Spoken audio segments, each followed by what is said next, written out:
Hello there, welcome to the Saroy channel and welcome to my Omnibus series. I've got so many of these omnibuses that are going to come out so that you'll be able to listen to an hour's worth of stories, which I know you're going to love. You know, the thing is that telling stories is such a fine art, and it's something that was practiced hundreds of years ago when people didn't have the technology that we have today. And everyone would gather around the fire and listen to a wonderful story. And also, what is so wonderful about a story is that personally, I think it is the best way to go to sleep. Every night when I go to bed, I always listen to stories. And that's something that parents used to do with their children. It's something that they still do with their children.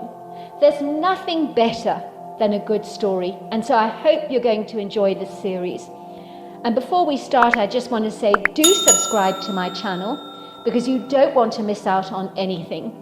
Because I'm in for the long haul and I want to make sure that you get the most stunning stories to go to bed with at night or to listen to when you want to be one of those people sitting beside the fire and listening. Don't forget to subscribe to my channel and let's get started. I hope you're going to enjoy the omnibus. Dear Sarah and all your lovely listeners, my name is Kira and I'm from Claren Bridge, which means Small Broad Bridge, which is a small village approximately 15 minutes south of Galway in Ireland. It is on the main route from Galway to Limerick, which is at the mouth of the Claren River, west of the village of Dunbalkin Bay, where they harvest the world-famous Claren Bridge oysters, which are considered to be the best oysters in the entire world. I grew up in the 1980s in an old-fashioned village cottage-style home made of stone with a thatched roof and some modern brick conversions added to the rear side of the property due to the large extended size of our family. I was raised with 5 brothers and 4 sisters, so life was never ever dull. And we were a close, loving Irish family that never wanted for anything, although we weren't very well off in those days, but that never seemed to matter. Obviously, we wore each other's hand-me-downs and shared toys and sweets together, but love in our household was in abundant supply, and life in those days was incredibly good. One day my mother announced that our great-aunt Hilda had sent us a single air ticket for one of us kids to go and stay with her in North America, as she would like to get to know one of her nieces or nephews a little better, as during the potato famine in 1845 a portion of our family had remained in Ireland while the rest had emigrated to the States. My mother would have to decide upon which one of us would go to America, which wasn't an easy decision for her to have to undertake. As kids, who had never so much as ventured outside of Ireland before, the very idea of going abroad tickled our fancies, and we all begged our parents individually that they would consider selecting us over our siblings to go. Over dinner we waited with bated breath to see who was going to be the lucky one to visit North America, and I prayed with all my heart that it would be me. In those days going overseas was a huge deal and a great privilege, and was something more inclined for people of wealth to undertake. "It's unfortunate that you can't all go to America," said my mother. "I do so wish things were different for us financially, but they aren't. If I had my way, I would send the lot of you over, but unfortunately only one of you can go. But the good news is that the one of you that does go can come back and tell us all about it. I'll let you know tomorrow night who will be going, as I have asked the good Lord to show me which one of you he has chosen to send." The following morning my mother shook me wide awake, as usual I'd overslept and needed to get up for school, and I was always the one in our family that tended to oversleep. We both nearly jumped out of our skins when a frog darted out of our bedspread, surprising the both of us. "Where on earth did that come from?" asked my mother, looking perturbed. "It gave me quite a start," she said, picking up the frog and dropping it out of the window so that it was free to hop away to the nearby pond at the back of the yard. "You should be happy," said my sister Emma. "When there's a frog in the house, it means more money is on its way." "Well, I won't say no to that," said my mother. "We could do with a little more nectar coming our way, couldn't we?" Which was my mother's word that she used for money. Oh, I'd love to take you kids out shopping and go completely ballistic over the clothes section at the department store without burning any holes in my wallet. It would be wonderful. Imagine how much fun it would be. Maybe one day, said my sister Emma dreamily. Who knows? The tide can turn. Later that afternoon, my mother picked me up from my ballet lesson at the town hall, and a random large seagull flew over our car and deliberately eliminated and ejected its monstrously milky discharge from its rear end like a shooting water pistol over our windscreen, and the wipers had one hell of a time cleaning the muck off the glass. "Look at that," said my mother, laughing. "A volcanic explosion of bird droppings. I'd love to know the contents of that bird's stomach. My guess is he stole some poor fisherman's sandwich." That evening all 10 of us kids gathered around the long wooden oak table in our cosy kitchen, while my mother labelled us out big bowls of piping hot leek and potato soup, served with large chunks of Irish soda bread. In our kitchen the enthused, animated voices became very excitable, because before long my mother would announce who would be going to America, and the mood around the dinner table was very bright and cheerful. We said grace, and then a lone butterfly landed in my soup and almost drowned.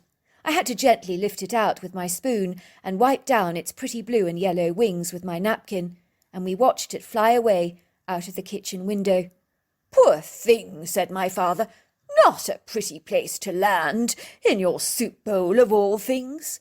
"Shh," said my mother.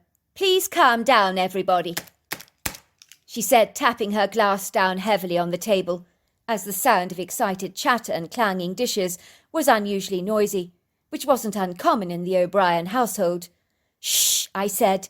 "Everybody, please be quiet. Mum is trying to speak." And suddenly all the chirrupy voices around the table subsided, and everybody became very quiet. "I'm going to be telling you who is going to America before we eat our steak and kidney pudding," my mother announced. The hushed silence in the room intensified, as everyone was eager to hear what my mother had to say.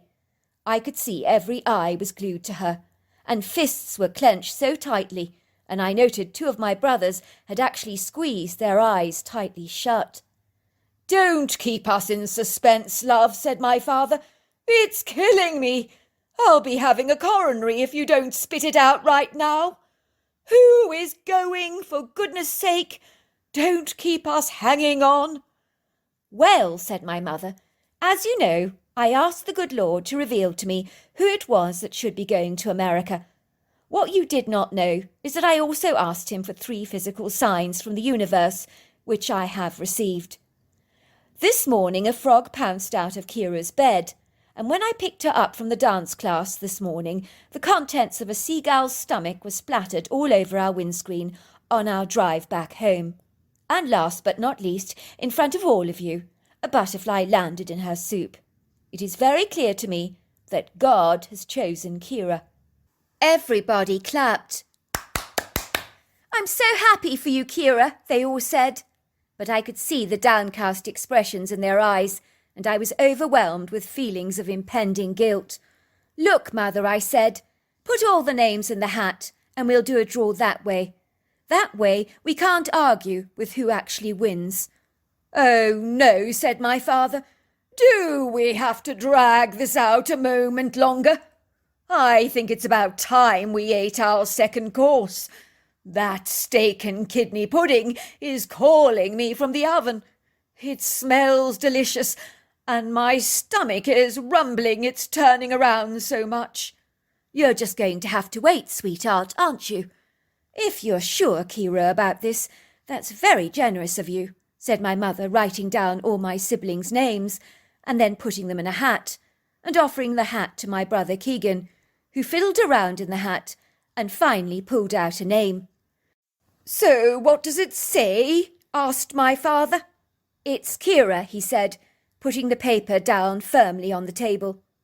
After the draw, my siblings were unanimous that I was most certainly the one to go to America, because God had clearly singled me out for favour, and I'm not going to pretend that I was absolutely thrilled, because I was, and now I could not argue with the fact that I most definitely had been chosen, as sometimes things are just meant to be.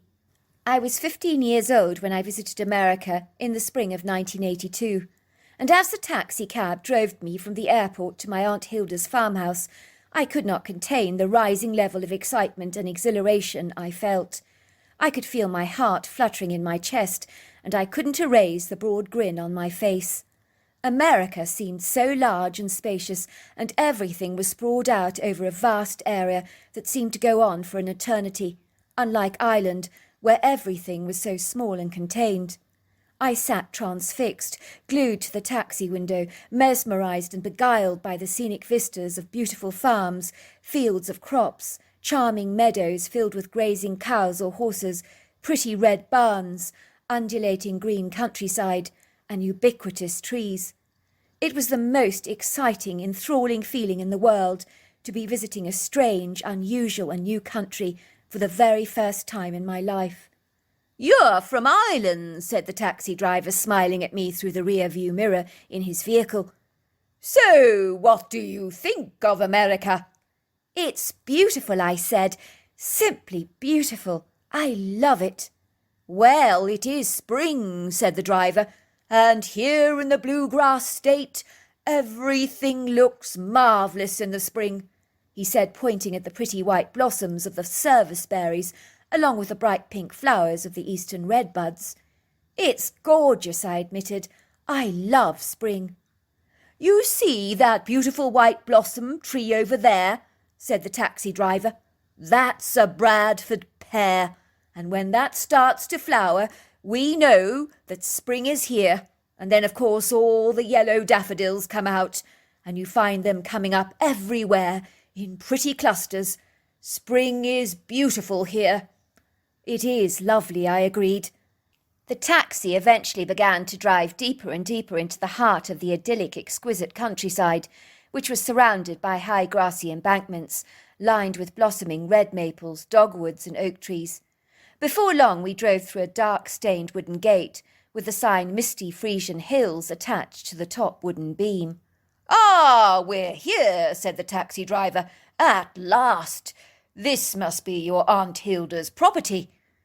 I sat at the window, completely bewitched by the resplendent scenery, as we drove down a pebbly driveway, past acres and acres of rolling, bright emerald-green countryside that glistened in the morning sun, where the blackest, most magnificent horses that I've ever seen were out grazing in the fields. Surely my aunt didn't own all this, I thought in astonishment. I mean, that would make her incredibly rich, wouldn't it? Finally, the taxi drew up outside a very attractive-looking two-storey farmhouse that was painted in lemon yellow, with pale blue shutters, large windows, and a pale blue, rather ornate front door. All of a sudden, I saw what I can only describe as an exotic butterfly emerging out of the house, with such an excitable look upon her face. It was my great-aunt Hilda, who was effusive, fulsome, and dramatic, and dressed in line with her bubbly personality, as she wore soft, flowing, bright-coloured bohemian clothes, along with a turquoise headband over her head and long, dangling golden earrings. I'd never met anyone quite like her before, and even the taxi driver looked beguiled by this bubbly, ebullient woman, with her vibrant, effervescent, sparkling personality. The woman cradled me in her arms and began to cry. "Oh, do mind me," she said gushingly. "But it's just so wonderful to see you. How I have longed for this day. I only wish all of you kids could have come, but that would have been too big a price tag to pay, as managing my farm with all my Frisian horses doesn't come very cheap." As you can imagine, I was having the time of my life with Aunt Hilda, despite the vast age difference between us, and I never felt that generational gap, as it would seem that I was spending time with someone who is so full of fun, and we did many wonderful things together. I was taken by my aunt to see wineries and breweries and visit farms, cemetery and museums, and taste all kinds of American food, and of course so much more, and I felt as if I'd known Aunt Hilda all of my life. Every morning I would get up eagerly at the crack of dawn to make my way to the large glamorous stable block, to take a long ride on Churchill, my aunt's elegant Frisian horse. There was a gleaming black colour and had a powerfully muscled body, with a thick black mane and glorious tail, with feathering on his lower legs, and he possessed the most gentile, docile, easy-going personality, and in my eyes was quite the most incredible horse that I've ever met in my entire life, and for some reason there was an instantaneous bond between the two of us. I'm a naturally adventurous person by nature, and have always been a huge risk-taker, and enjoy challenging myself. And on this particular morning I decided to follow what had once been an ancient horse trail, and was clearly now abandoned and no longer in use. I could see why it had been neglected, because it was quite a precipitous trail, with rugged outcrops and some steep uphill riding, and there were many tree branches scattered liberally around the countryside, some way too big for me to move myself, but luckily Churchill knew how to navigate the tumultuous terrain, and made light work of jumping over any obtrusive treefall. After riding up a steep hilly incline, finally we arrived at a really pretty silvery stream that gushed through the valley with a forceful current. I dismounted Churchill and left her to graze and forage for a while in an open meadow, while I sat down on a large rocky outcrop, with hands over my knees, to watch the water pulsating over the smooth rocks and pebbles. I've always loved listening to gushing water and watching it. It somehow tends to put me into a tranquil, meditative state. I don't know how long I sat there, just staring into space, but before long I was lost in my thoughts, when a movement behind me suddenly got my attention aroused, and I turned around very swiftly. What was that, I wondered? I'd clearly heard a rustling of leaves, and the sound of very heavy feet moving towards me. It sounded like a bag of heavy potatoes dropping or thumping to the ground with every step. Had I imagined things, I wondered, but then I heard the sound again, very, very clearly. Twigs and leaves were being snapped under feet and broken. And it wasn't Churchill, because he was much further away, grazing happily in the long grass, blindly oblivious to my dilemma. I sat still, gazing in the direction where I believed the sound was coming from. I didn't feel afraid, but I was rather curious, for whoever was walking my way was very sizable and hefty. Maybe it was a very big person, I thought to myself, someone of ample size taking a walk. I could hear the snapping sound again, and then I could see this thorny briar being torn apart as a creature moved through it and yanked it away like you would a piece of candy floss. I mean, who in their right mind walks through a thicket of thorns without being ripped to shreds? Not anyone normal. At first I thought I was seeing a bear, as I suddenly saw this dark brown shadowy form breaking off the twigs and thundering past me, barely noticing me at first. Then this big bear-like creature stopped, as if it had suddenly become aware of my presence, and his head and shoulders swiveled around very slowly to look directly at me. I was astonished to discover that this creature was not a bear, for it had a human-like face, but what was it? I was terrified, for never in my whole life have I ever observed such an intimidating, imposing creature with such a consummate, masterful and formidable presence.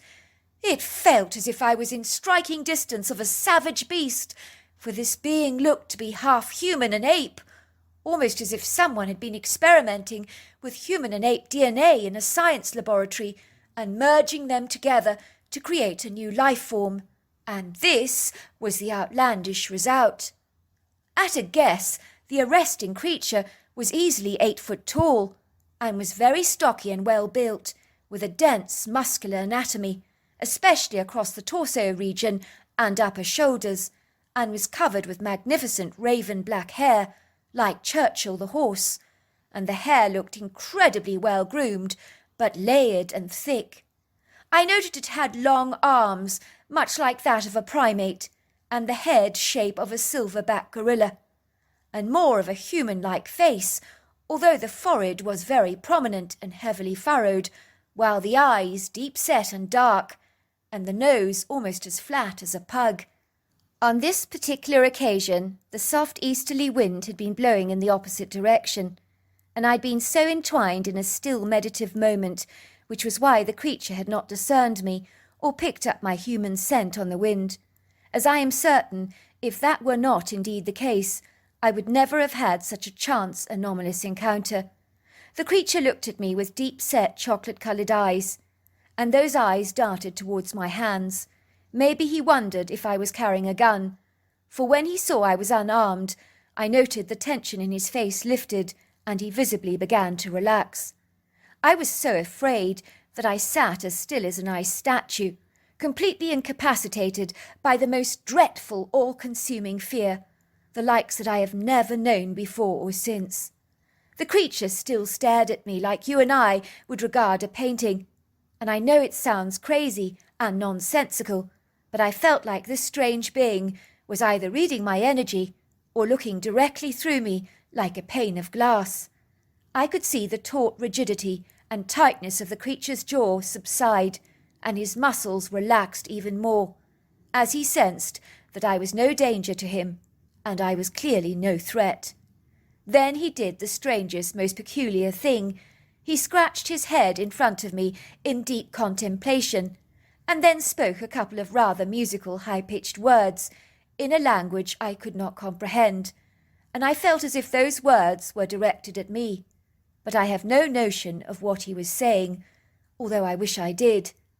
I watched in reverent awe as the majestic, lofty creature darted towards the stream, and I saw him standing in the water like bears do during the salmon run, and he began attempting to catch fish with a stick that had a jagged edge, and he was seemingly unperturbed at this stage by my presence. You would think that at this point I would have made a hasty exit out of the place as fast as I could, but it was like I was locked in some kind of a stupefied, suspended trance, and I couldn't stop staring in wondrous awe at the creature, with a look of transfixed bewilderment on my face. I kept rubbing my eyes to assure myself that I was not dreaming. All of a sudden the creature swerved his body to one side with such swift speed and agility, in coordination with his powerful swinging arms, that he thrashed forward so powerfully like a golfer hitting the ball, to stab and pierce the fish with a stick, and he whacked it against his shoulder and left it there hanging until he had caught 2 more of them. The creature glided out of the water with 3 brown trout dangling in his hands, which he had tied together with twine. Upon seeing me, he stood still for a moment as if he was making a decision, much like a kid who has 3 sweets but doesn't want to share any at all, and has a hard time parting with even one of them, but does so anyway with a degree of reluctant disinclination, knowing that it is the right thing to do after all, for it would be greedy to consume them without sharing. It was like that with the creature, as he studied his 3 fish intently, and then graciously handed me one, which I took from him, for it would have been rude not to accept his courteous, kind-hearted offer, even if it was given to me with a degree of hesitancy on his part. I then saw him pull back the thorny briars again, and glide through them, from whence he'd initially come, glancing back at me briefly for one more time, as if he was saying goodbye. I think on his part it had taken a lot for the creature to give me one of his fish, and I was secretly moved by his spontaneous act of generosity. It left me to conclude that this creature had been raised by parents who had clearly taught him the art of good manners and of male chivalry, which some parents have all but failed to accomplish with their own human prodigy. My fear turned to elation, and running with my fish I darted back to Churchill, mounting him enthusiastically, and galloped quickly back to my Aunt Hilda's house. I couldn't wait to tell her what I'd seen. On this occasion she had invited a guest over for breakfast, and was preparing a full fry-up of sausage, bacon, mushrooms and eggs, along with glasses of fresh orange juice. "Where have you been, Kira, dear?" she said. "My word, you look so out of breath. Kira, this is Pastor Robert Page, who has an Irish ancestry. I thought you might like to meet him." I could see that this was a young, rather dashing, handsome gentleman, and I wouldn't put anything past Aunt Hilda in trying to instigate some romantic flame between the 2 of us. But did she not realise how much older he was than me? It was never going to happen, despite her best well-meaning intentions. "Hello, Robert," I said. "Very nice to meet you." "Aunt Hilda, you won't believe what's just happened to me back there," I said, handing her the large brown trout. "I was riding Churchill, and you—" "Calm down, dear. "Where did you get this beauty from?" said my aunt, examining the trout in amazement. "Who gave you this?" she asked, looking at me with a mystified expression on her face. "A very strange creature, Aunt. It was half human, and it was half ape. You won't believe it." "Kira, what on earth are you talking about, dear? There is no such creature living here in North America," said my aunt, placing her hand on my head to see if I was running a temperature. "Are you sure you're all right, dear?" she said. "I think you do feel rather hot and clammy. I'm worried you might be coming down with something." "Aunt Hilda, I feel hot because I've been out riding Churchill. I'm not running a fever. You should know that exercise makes you hot," I said, looking exceedingly frustrated. "You can doubt my story as much as you like, Aunt Hilda, but I'm not making this up," I said, reaching for a pen and paper and frantically drawing the creature I'd seen and thrusting it into her face. "Aunt Hilda, that's what I saw." Aunt Hilda studied the picture that I had drawn with a bemused expression on her face and hastily began to serve up our breakfast. "I'm so sorry, Pastor. Well, Kira, you know, being new to America," she laughed dismissively, "has no experience with the wildlife here. I'm quite sure she saw a bear and has just mistaken it for something very, very strange." "Aunt Hilda," I piped, "I'm not a complete, utter idiot. We may not have bears in Ireland, but I assure you I do know what a bear looks like. I have actually been to a zoo before. But this wasn't a bear. It had a human face, only it was covered in hair. Believe me, I'm telling you the truth." "I happen to believe your niece's story, Hilda," said the young pastor. "I think she did see what she claims to have encountered. It isn't the first time I've heard of such an incongruous rendezvous before. For indeed my father spoke of a similar experience that had occurred to him after a member of his congregation had visited him because of huge issues to do with anxiety." "Really?" said Aunt Hilda. "Well, what happened?" "Well, my father told me the whole story.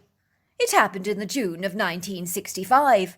The young man in question was called Brodie, and he came to tell my father that he believed that God was punishing him because he had done something very iniquitous and evil, and that as a result he was now being visited by a demon, and he was very, very afraid. He claimed that during the night he would wake up to see this huge, hairy face with bright red eyes staring at him through the bedroom window. Brodie was in such a dreadful state, and he was shaking all over like a jelly. Very discomposed he was. My father asked him if he would feel better confessing his sin to him in person, and Brodie hung his head in shame and said, 'May God forgive me for what I've done, Father. Truly, I am very ashamed. I stole some money from an old lady. A lot of money,' he stammered, his face growing red with embarrassment. 'I know I should not have done such an irreverent and heathen thing, Father. I think it was all her life savings that she kept in a pillow under her bed.' I learnt about her secret stash of money because I was friends with her grandson, who told me that his grandmother was not trusting of any banks, so she hid her money in one of her pillows. I climbed through the open window when the woman was out shopping and stole all her money, and I spent it all. Oh, Father, I am so ashamed. After I'd done this profane thing, I felt such self-disgust and revulsion, and I've been tormented ever since, for I have seen a demon outside my window a couple of times at night, and I am terrified he is intending on taking me back to the fiery pit of hell. Father, what should I do?" "So you took this old lady's money," my father said to Brodie in disgust. "That is a shocking, immoral thing for you to do. You know how protective our Heavenly Father is towards the orphan and the widow. You have done a grievous, very shameful thing, but the Lord is faithful to forgive the repentant heart. But I think you need to make restitution to the poor widow, for you cannot deprive her of her life savings, as that is indeed reprehensible and sacrilegious." "I'll do anything, Father, anything to make amends," piped Brodie. "I just can't pay the money back, because I spent it all. Otherwise I would return it to her in a heartbeat. Anything to stop that demon from coming back." "Well, I believe you, Brodie. There are ways you can make up for your misdemeanours. You do have the ability to work, have you not?" "Of course, Father. Anything you suggest, you name it, I'll do it." "My father decided that the church would give the old woman all her money back that had been stolen by Brodie, and got him to return the money to the old lady in person, and to apologise profusely for what he had done. Thankfully, she hadn't realised the money had been stolen, as Brodie had surreptitiously filled her pillow with newspaper cuttings. Even so, the woman gave Brodie her blessing, and assured him that he was indeed forgiven. I gather she was a lovely, gentle old dear, and not a bad bone in her body was seen. 'We all make mistakes, Brodie,' she said, 'but you understood the error of your ways, and as you have returned my money, why should I be aggrieved?' In return for the church's help, Brodie had to compensate the church. He was to clean it up every Sunday after the people had left the service, including cleaning up all the toilets, which wasn't a job for the faint-hearted, and he was also expected to help the old lady keep her house clean and do any shopping and chores for her during the week, and the old lady and Brodie became the best of friends, but that is a whole other story. Of course, Brodie begged my father to visit his home that evening and make intercession for him by praying for his soul to our loving Father and sprinkling holy water all over the place. My father said he discovered that outside Brodie's bedroom window was the biggest footprint he'd ever seen, that was too big to be made by a regular man, nor was it made by a bear. My father was well acquainted with bear tracks from his hunting days as a boy, so he knew the intruder outside the window was not a bear, and if he had looked through the Brodie's window, he would have had to have been easily 8 foot tall. This was when he came to the startling revelation that the demonical being staring in at Brodie's room at night was not of a supernatural origin, but was clearly physical. But he was puzzled as to what it was that Brodie had actually seen. "I understood from my father that Brodie lived here in the Bluegrass State, on one of those remote roads, and as my father was leaving Brodie's cabin in the woods, the headlights of his black Dodger Charger lit up a creature in the dirt road. My father was so astonished that he stalled the car and struggled to get it to start again.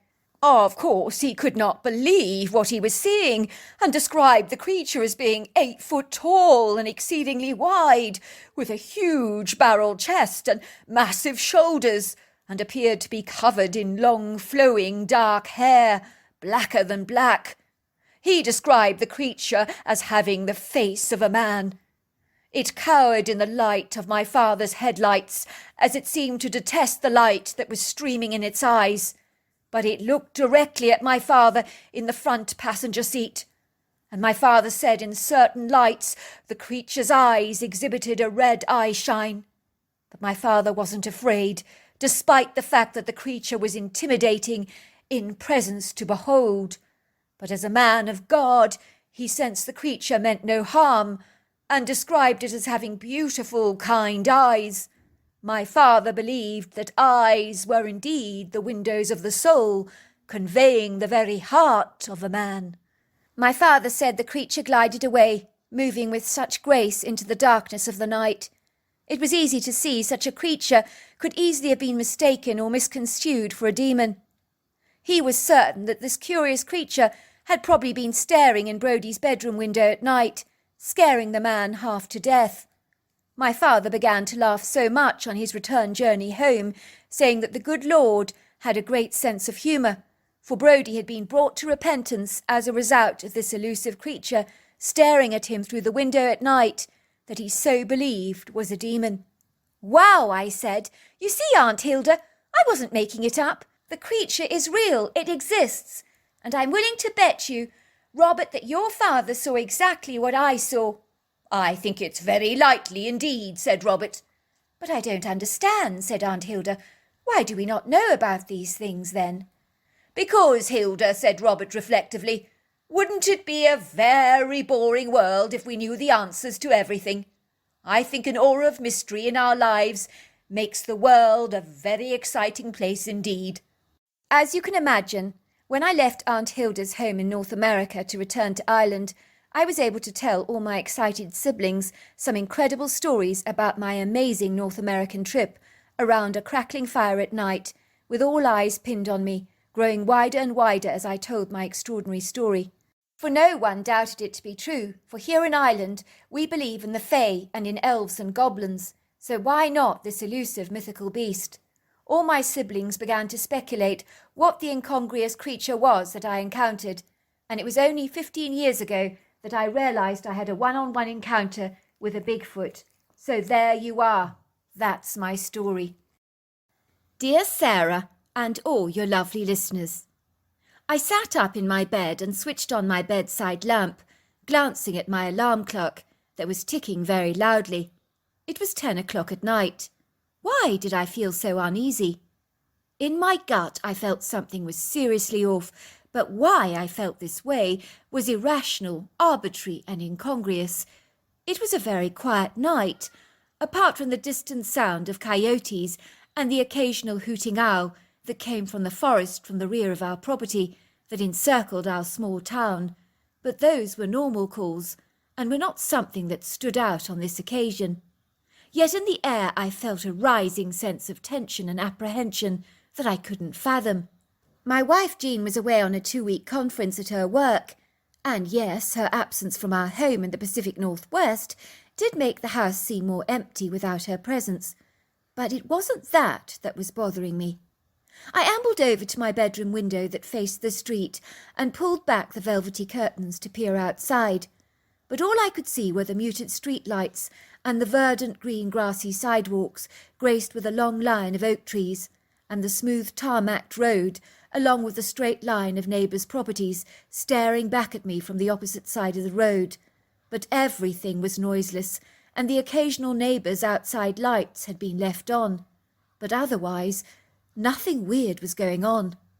I pottered down the stairs towards the kitchen and made myself a hot cup of chocolate, which I lavishly topped with marshmallows, as spoiling myself was something I was always inclined to do when the wife was away.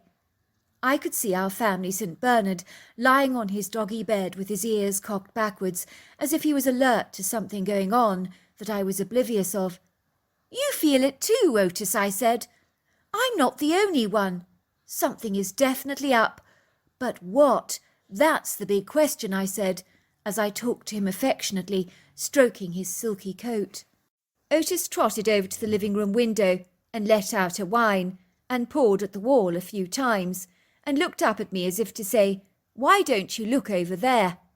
So without much prompting required, I pulled back the curtain of the living-room window, and that was when I saw my neighbour, Peggy Gold, engaging in some kind of verbal altercation with her daughter Giselle. They were in the kitchen in the detached next-door neighbour's property, and I could see everything going on very clearly, and believe me, it was dramatic. Peggy Gold was one of the most composed, self-restrained, easy-going women I knew, that was barely ever rattled. But on this occasion she was pointing her finger angrily and accusingly at her daughter Giselle, whom appeared to be sobbing uncontrollably, and waving her arms above her head in grievous despair, and even blocking her ears as her mother began to shout at her. I knew Richard Gold was away on a business trip, and he was an exceptionally good friend of mine, but something had caused his two loved ones to become unduly distressed, so I decided to see if I could be of help. I was not the intrusive, busybodying type, but much more inclined to leave sleeping dogs to lie, but on this occasion I could taste and sense the trouble in the air, and I couldn't just walk away and do nothing to help. I put on my dressing gown and slippers hastily and ventured very boldly to the front door of the next-door neighbour's house, and I could hear the most god-awful, discomposing and raucous shrieks coming from inside the house that sounded like two fishwives on a bad hair day at the market. "How could you, Giselle? How could you do this dreadful thing?" I could hear Peggy scream. I'd never ever heard her raise her voice a day in my life. "I'm sorry, Mum. I don't know what I was thinking. I guess I was just so scared. That's no excuse. This is not acceptable. What would your father do if he knew what you'd done? He would be ashamed to call you his daughter. Please, Mum, please try to understand what I was going through. It's too late. It's all over, and it's your fault. How could you do this to me? How could you do this to your father? And what about you? What about your life? You're going to have to live with what you've done. The sobbing was out of control, and I knocked on the neighbour's door. Coming! I could hear Peggy calling. Peggy Gold came to the door reluctantly, and her tousled dark brown long hair looked as if she'd been dragged through a hedge backwards, and the mascara on her eyes had been rubbed around her streaked face so much that her eyes were now blackened, resembling a raccoon, and her blue eyes looked so pink as if she'd been crying. Peggy was a woman who never had a hair out of place, so seeing her so dishevelled like this was very eye-opening indeed. I watched as she tried to compose herself by straightening her back, as she peered at me from behind the open doors, with eyes that did not seem to focus on me, as she appeared to be trembling with anger. "Hello, Santiago. What is it you want?" she said, sighing, as if the sight of me on her doorstep was so irritating, and that I was the last person in the world that she wanted to see. I truly think a bedraggled vagrant would have been more preferable for her than to see me. "It's 10:30, she snapped, with an underlying aggression in her voice. "What are you doing here, Santiago?" she said, trying to act nonchalant, but not being very successful in hiding her obvious distress and angst. "Richard is away. What do you want with me?" she demanded again. "I'm concerned, Peggy. You can act like nothing is going on, but I don't buy it. I could hear you and your daughter screaming in the kitchen there, and I saw you from my living room window. I don't need to be a rocket scientist to know that something has clearly upset you tonight, and I'd really like to help. You know that Richard would not be happy if I didn't intervene to help you both in some way." "I'm sorry, Santiago, but everything is fine here," said Peggy in a curt tone of voice. "Nobody asked you to come snooping around and spying on us. You really love putting your great big nose into everybody else's business like a pig in a trough. Quite frankly, what goes on behind closed doors is none of your business," she said, trying to slam the door in my face, which would have been unusually abrupt and rude for the very amenable woman. "No, Mum, let Santiago in. Maybe he can help us." Peggy didn't look convinced and eyed me with a degree of scepticism, as if she doubted I could calm down anything in her kitchen. She looked at me with a very stern expression on her face. "If you want to help us, Santiago, I'm going to have to ask you for your promise to remain completely discreet, for if anyone was to learn about what has happened, most particularly the police, we will be in serious trouble. I don't think even my husband can know about this, for it would distress him way too much to uncover what we're going to share with you tonight. I won't tell the police anything, nor will I tell Richard. I just want to help, I said. Let me in." I was led into the living room, and my presence seemed to calm down Peggy and Giselle. Well, for a moment at least. "So what is going on? Please tell me," I asked. "Do you happen to know where the rubbish van takes rubbish?" asked Peggy suddenly, which seemed a rather strange thing for her to ask me. "I can try and find out for you. It shouldn't be too much of a problem. But if you have thrown away a diamond ring or something like that, you will never find it. Have you thrown away something of value?" "You could say that. My daughter has only just thrown away my grandchild," she piped. "Oh, Mother, please shut up," cried Giselle. "Stop being so mean. It wasn't like that. It really wasn't. I was scared. I didn't know what was happening to me. I thought you'd be angry. I was overwhelmed by shock. I wasn't thinking straight." "You thought I would be angry, young lady? Not as angry as I am right now. It's my grandchild we're talking about out there, and for all I know she could be dead," said Mrs. Gold, breaking into sobs. How could my daughter do this to me, Santiago? It's too terrible, she said, blowing her nose into the tissue. Please, will you both be quiet and tell me exactly what is going on? How can I be of help if you two keep talking over each other like belligerent, cantankerous teenagers? Get a grip, will you both? I gave birth to a baby, said Giselle. When? I asked. I had no idea. Richard didn't tell me you were pregnant. You're only a kid, for heaven's sake. Are you not too young to be having babies? I didn't know I was pregnant, said Giselle. I thought I'd picked up a little weight, that was all, and I tried. I was struggling to lose it. I didn't have a clue as to what was going on. I woke up yesterday morning with dreadful pains in my belly, and I went to the toilet and my waters broke. And that was when the baby came out in the toilet. I was so shocked and scared, I didn't know what to do. And especially when it began to cry. I cut the cord. I didn't even look at the baby. I just couldn't. I couldn't look at it.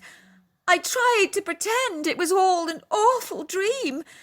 And I thought Mama would be mad as hell. So I just grabbed the baby and I plonked it in an old yellow baby blanket and put it on top of the dumpster with the rest of the rubbish outside. I was terrified. Later on I thought about the gravity of what I'd done, and I went to the dumpster to check on the baby. But the rubbish had been collected an hour later. Finally I told Mum because I couldn't keep this secret to myself. I wanted the baby back. What am I going to do, Santiago? She sobbed. I can't believe what I've done. You put your baby in a dumpster, I said. I know what you must think. You must think so badly of me. I wasn't thinking straight. I was in such a state of shock. You stupid, stupid girl, screamed Peggy. That was my grandchild we're talking about. How could you be so heartless? Calm down, the both of you. You've got to stop screaming. We need to start by being practical, I commanded. We can make some discreet phone calls to find out if an abandoned baby has been found. But the two of you, you need to stop overreacting. You're not helping anyone by tearing each other's hair out like this and snapping at each other like angry alligators. I have made phone calls, cried Peggy. What do you think I've been doing all this time? How long can a baby survive without its mother's milk? Santiago, my grandchild is probably dead, and he's buried in some landfill or something. My daughter doesn't even know whether it's a girl or a boy. This is just too dreadful for words. What are we going to do? Peggy, would you please listen to what I'm saying, and listen hard? Before you judge Giselle too harshly, I'd like to point out to you that your daughter is 16 years old. Can you imagine what it must be like to be so young and to go to a toilet and discover a foreign thing coming out of you? It must have been terrifying for your little daughter, and she had no time to process any of it. Your daughter did not have a chance to come to terms with the fact that she was pregnant. She was obviously afraid to tell you what happened, which is perfectly normal given her young age and her naivety.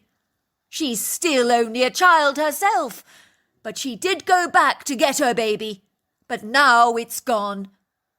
This leaves me to conclude that someone picked up your baby, and it's either safe and well, or otherwise this late in the day, it's unlikely to be alive. Either way, you two need to bite the bullet and get a grip. You both have to be strong, whatever the outcome is. Do you understand? After my speech, mother and daughter embraced and both nodded in agreement. I've been too hard on you, sweetheart, said Mrs. Gold, but we need to do everything in our power to recover the baby, even if it is dead.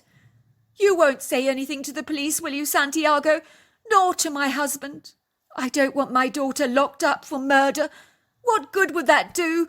She's suffering enough. And if Richard knew about this, it would break his heart.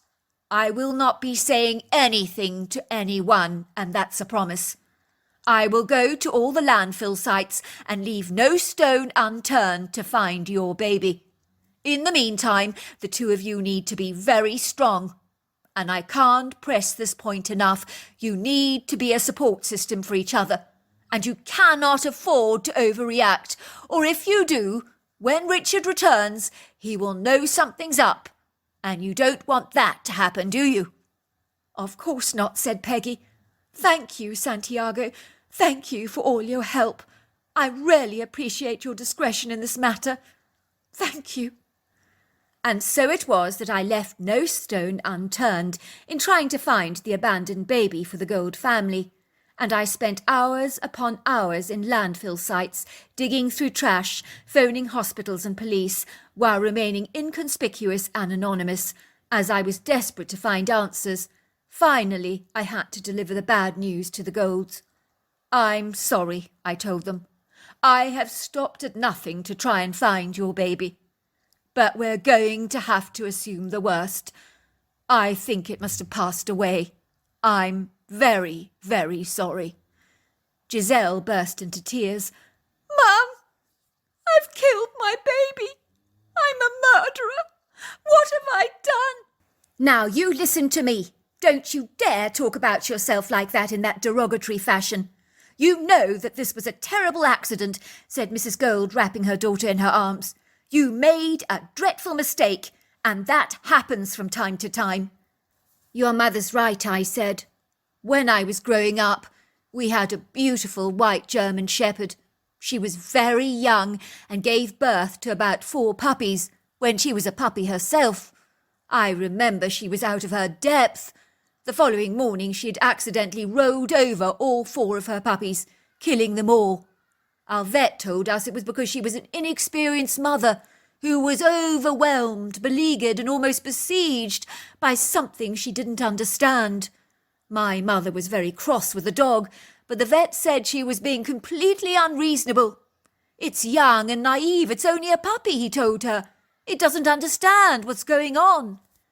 Of course, when she was older, she had another litter, and she was the best mother in the entire world. She looked after those puppies as if her life depended on it. One day when my father was driving into our driveway, one of her puppies nearly got run over, but she ran towards it, lifted its neck in its mouth, and sped away. You were out of your depth, Giselle, just like the German shepherd mother. No one can blame you for that. I have taken the liberty of finding the number of a very good trauma counsellor that I would advise you both to visit. I gather she's very good. A month had passed by, and life had returned to normal in our small rural town, and my wife had completed her 2-week company course and was incredibly enthused about the product lines her company wanted to endorse. It must have been on a Friday morning that Richard Gold phoned me and asked me if I fancied going fishing for the weekend at their little cabin, only 20 minutes out of town. Richard and I had grown close over the years, and sometimes it was good to escape all the estrogen in our lives and embrace an all-man-inspired weekend away, where we could drink beer, barbecue, talk and fish. On this occasion I did feel rather guilty about harbouring a secret from Richard, but I knew it wasn't in his best interest to know the truth about his grandchild, because it would cause him undue distress, and what was the point in opening that can of worms? Before long Richard was driving down the bumpy road in his red Jeep Scrambler towards the very darkly stained, rustic, somewhat primitive log cabin made from rough-hewn wooden timber beams that were as simple and straightforward as you could get. The cabin was really one extended room that consisted of the kitchen, living room area and bedroom, with 3 single beds cluttering up the far end of the cabin in rather a tight squeeze. The mattresses had to be moved, sealed and packed away during the winter months, as mice tended to burrow themselves into the foam. There was an outside toilet and shower that was in a hut made out of timber beams. We used profane light for the lanterns at night, and there was a wood-burning stove that kept the cabin warm and snug, and a gas cooker and gas refrigerator, so it was very basic and rudimentary.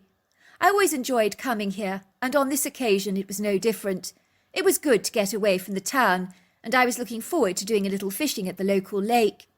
We unpacked all our stuff in the cabin, and armed with our cooler of beer along with our fishing tackle, we found a great spot to fish by the lake.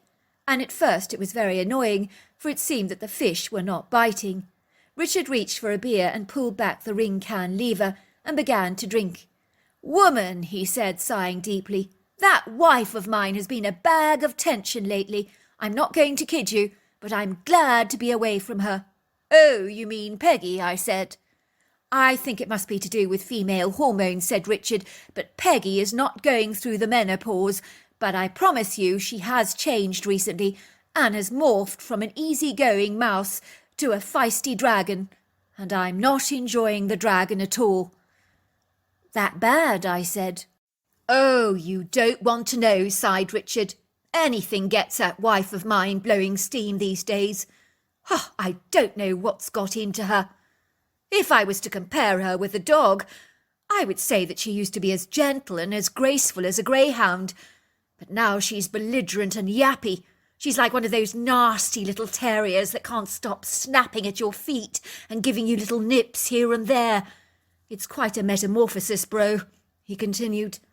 "Oh, the other day I returned home from a hard, stressful day at work, and I sat down to watch some sports on the television in order to unwind. I've always done that in the past, and she's never batted an eyelid. Not any more. She stood in front of the television, oscillating her arms like an angry octopus, and said, 'Can you see me, Richard? I'm right here.' I said, 'Yes, love. It's hard not to see you. You're blocking the television.' It would be very nice, Richard, if you actually paid your daughter a little bit of attention, rather than slobbing away on the couch like a great big lumbering oaf. Maybe things wouldn't fall apart in our household if you were more hands-on as a father, instead of wrapped up in your own little world." At that, I got up to go and help her in the kitchen to appease her disgruntled state. I saw she was frying garlic in the olive oil for the tomato sauce she was making for the pasta, and so I stepped in to help her. "Look," she screamed, "you're burning the garlic, and now the sauce is going to be bitter. You better get out of here. You're about as much use as a hamster on its wheel." So at that I returned to the television to proceed in watching my sports game again, and Peggy became enraged. Now this time she was blowing hot smoke. "What did I tell you about watching TV?" she shrieked. "Why don't you pay your daughter some attention?" So I went off to Giselle's room, knocked on her bedroom door to hear my daughter shouting, "Leave me alone, Dad."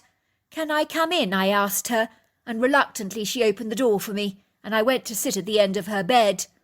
"So how are things?" I asked, feeling awkward. I mean, what do you say to a teenage daughter? At that, my daughter blew up. "I'm fine, Dad. What are you asking me so many questions for? Please get out." "Oh dear," I said. "You have been having a hard time." "Tell me about it," said Richard. "You can hit the tension in my home with a knife, and to tell you the truth, I'm glad to be out of there.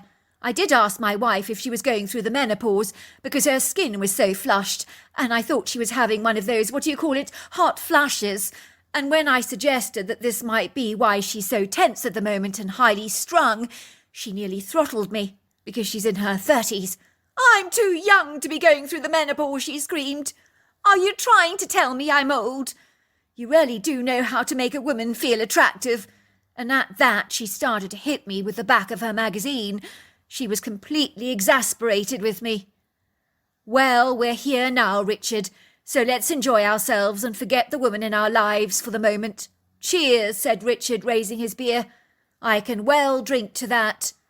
Richard and I had a very enjoyable day and finally managed to catch some trout at the lake, and we proceeded back to the cabin and made a fire pit outside under the stars, where we grilled the delicious flaky fish, which we ate with melted butter and garlic, with potato and Greek salad, which was served with warm focaccia bread.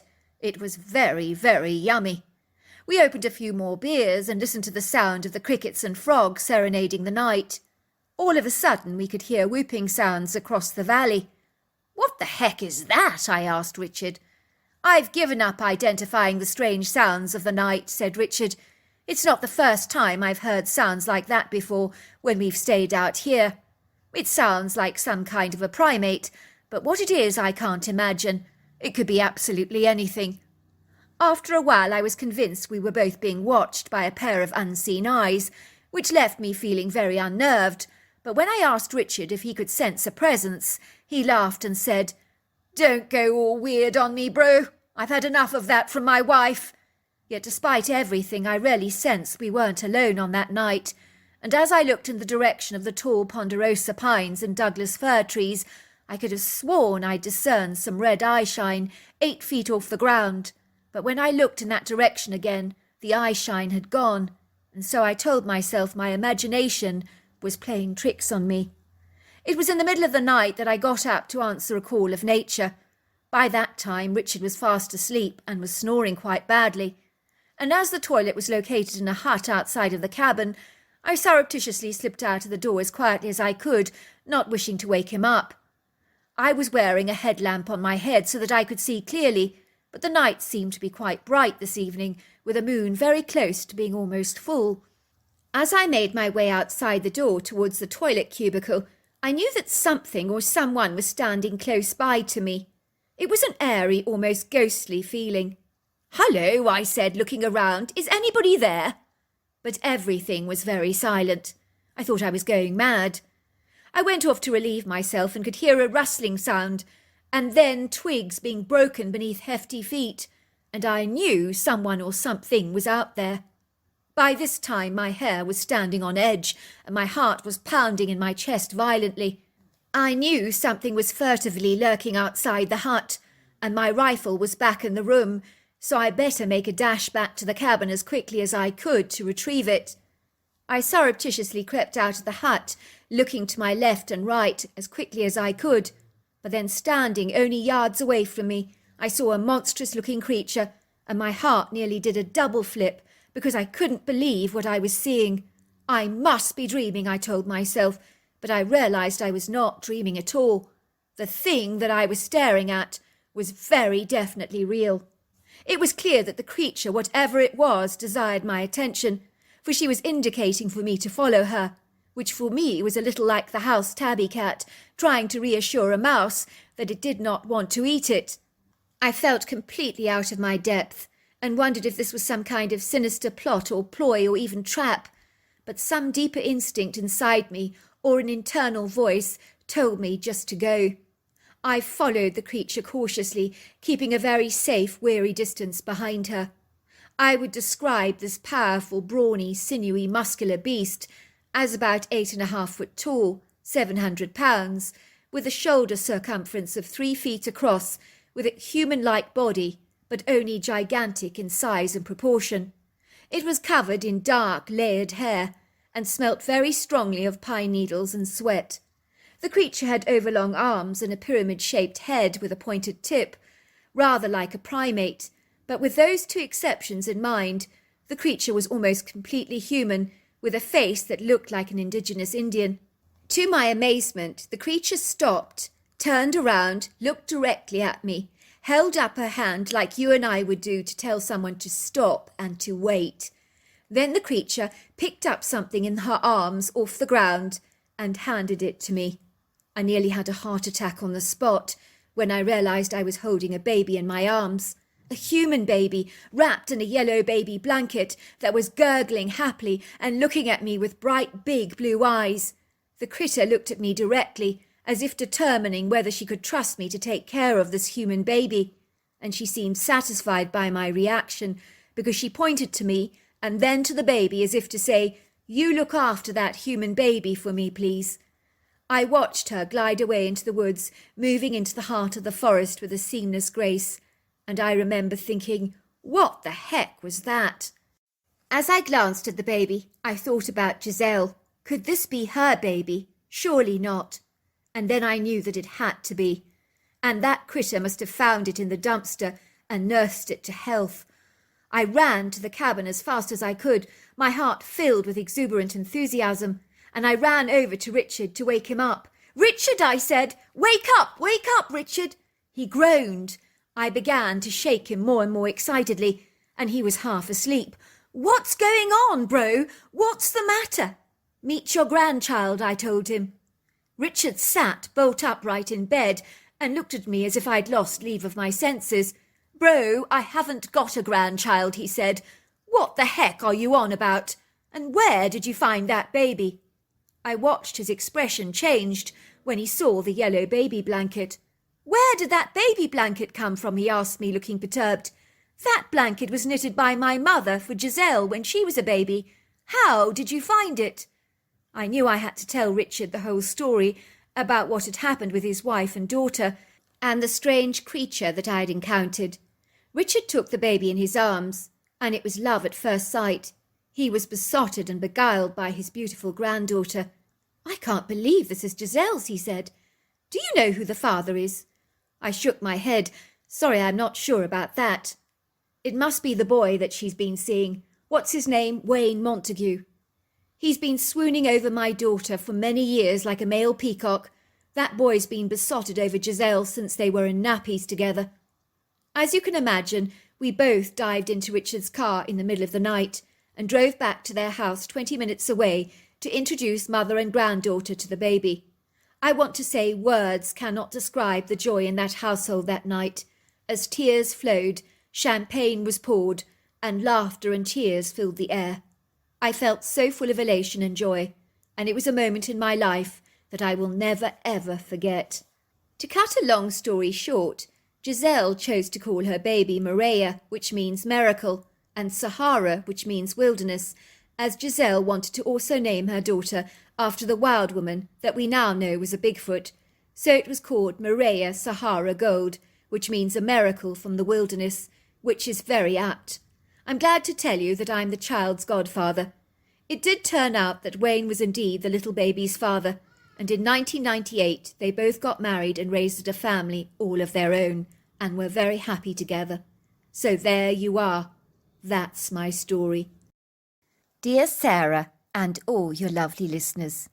It must have been a Saturday night in the early spring of 1994, when I was about 17 years old at the time. I was lying fast asleep in my cosy bed in my grandmother's home on the top floor of her double-story farmhouse in Washington State. I suddenly opened my eyes and smiled happily to myself as I could hear the calming sound of heavy rain pelting down on the roof. I loved listening to the rain, as I found the sound to be soothing and relaxing.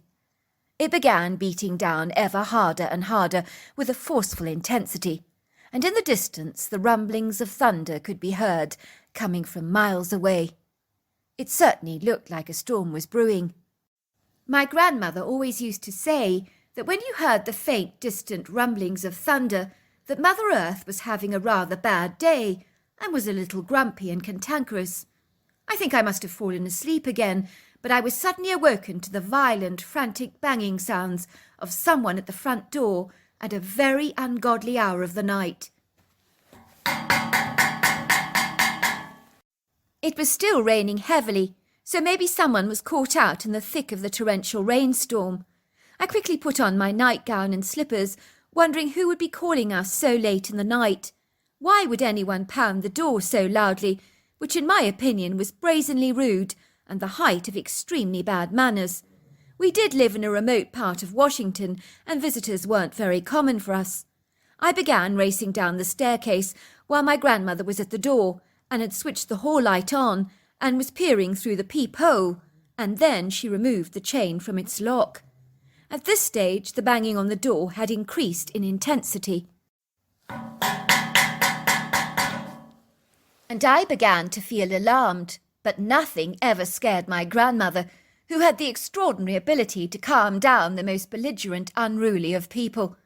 My grandmother, a silvery-haired woman, rather elegant in her late 70s, with discerning dark eyes and very pale crepey skin, opened the door, and a man bolted into our entrance hall, carrying a heavy metal pole in his hands, and waving it around precariously in a threatening manner, like someone who'd broken into a bank and was holding everyone hostage with a deadly weapon. "Where is your husband?" demanded the man, looking at my grandmother with a large, unfriendly scowl on his face. "My husband is dead," said my grandmother. "Who else is here?" he asked. My grandmother pointed to me, standing there on the staircase. "That's my granddaughter, Posy. She's staying with me indefinitely, as her mother has to take care of her husband's sister, who's dying of pancreatic cancer. Have I told you all you need to know? Said my grandmother, eyeing the man with her sharp, beady eyes that studied him like an eagle.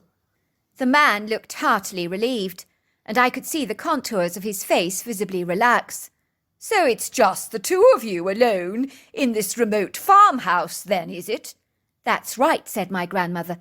Now, would you mind your manners awfully, said my grandmother, reaching out for the man's metal pole and retrieving it from his hands. And to my absolute amazement, he let go of it, and my grandmother took it from him. Oh dear, she tutted.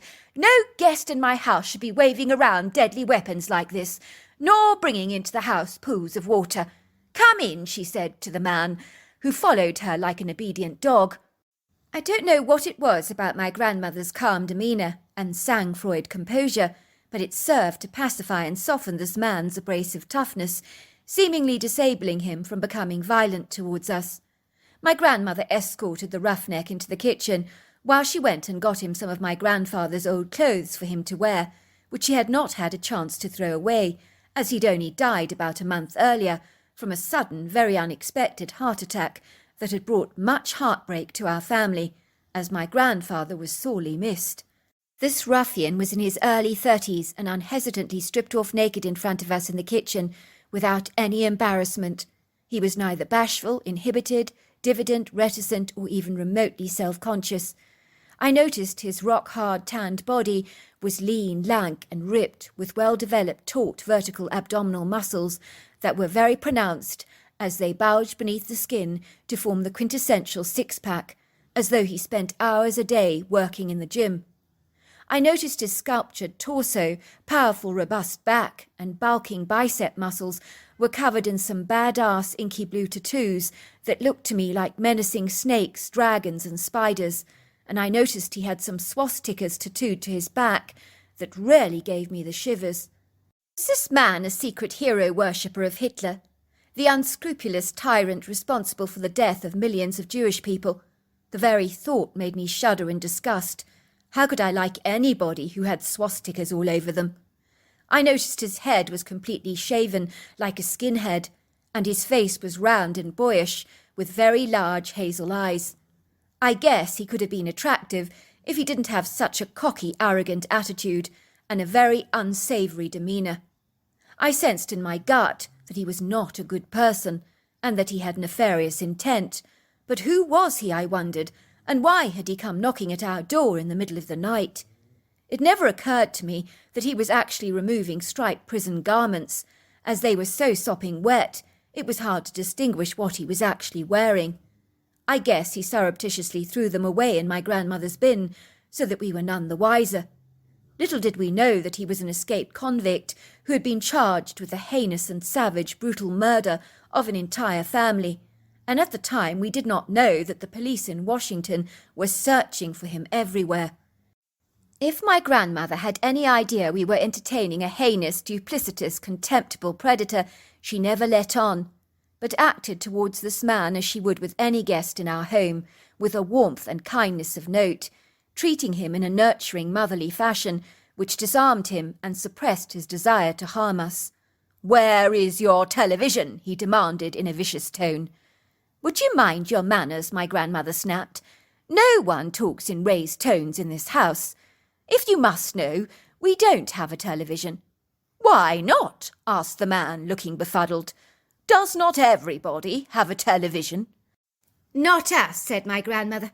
"I don't believe in filling my mind with all the trash they have on television these days." "Fair enough," said the man, who began to rub his stomach. "I'm hungry," he said. "Have you got something for me to eat?" "Why did you not say so?" said my grandmother. "I'll go and make you up a bed in the spare room, and Posy here will make you something to eat." "Thanks, ma'am. I appreciate it." My grandmother gave him a wink. "Oh, that's so much better. I'll make a gentleman out of you yet," she teased. "Good manners never ever hurt anyone." It must have been 2 o'clock in the morning when I found myself cooking the stranger sausage, bacon and eggs over the gas hob in the kitchen, which he bolted down like a hungry, ravenous, half-starved dog, and he wasn't afraid to ask for seconds either. after which he demolished a huge bowl of my grandmother's apple crumb cake with custard and licked the bottom of the bowl clean with his tongue. "Is your grandmother always like that?" he asked me curiously.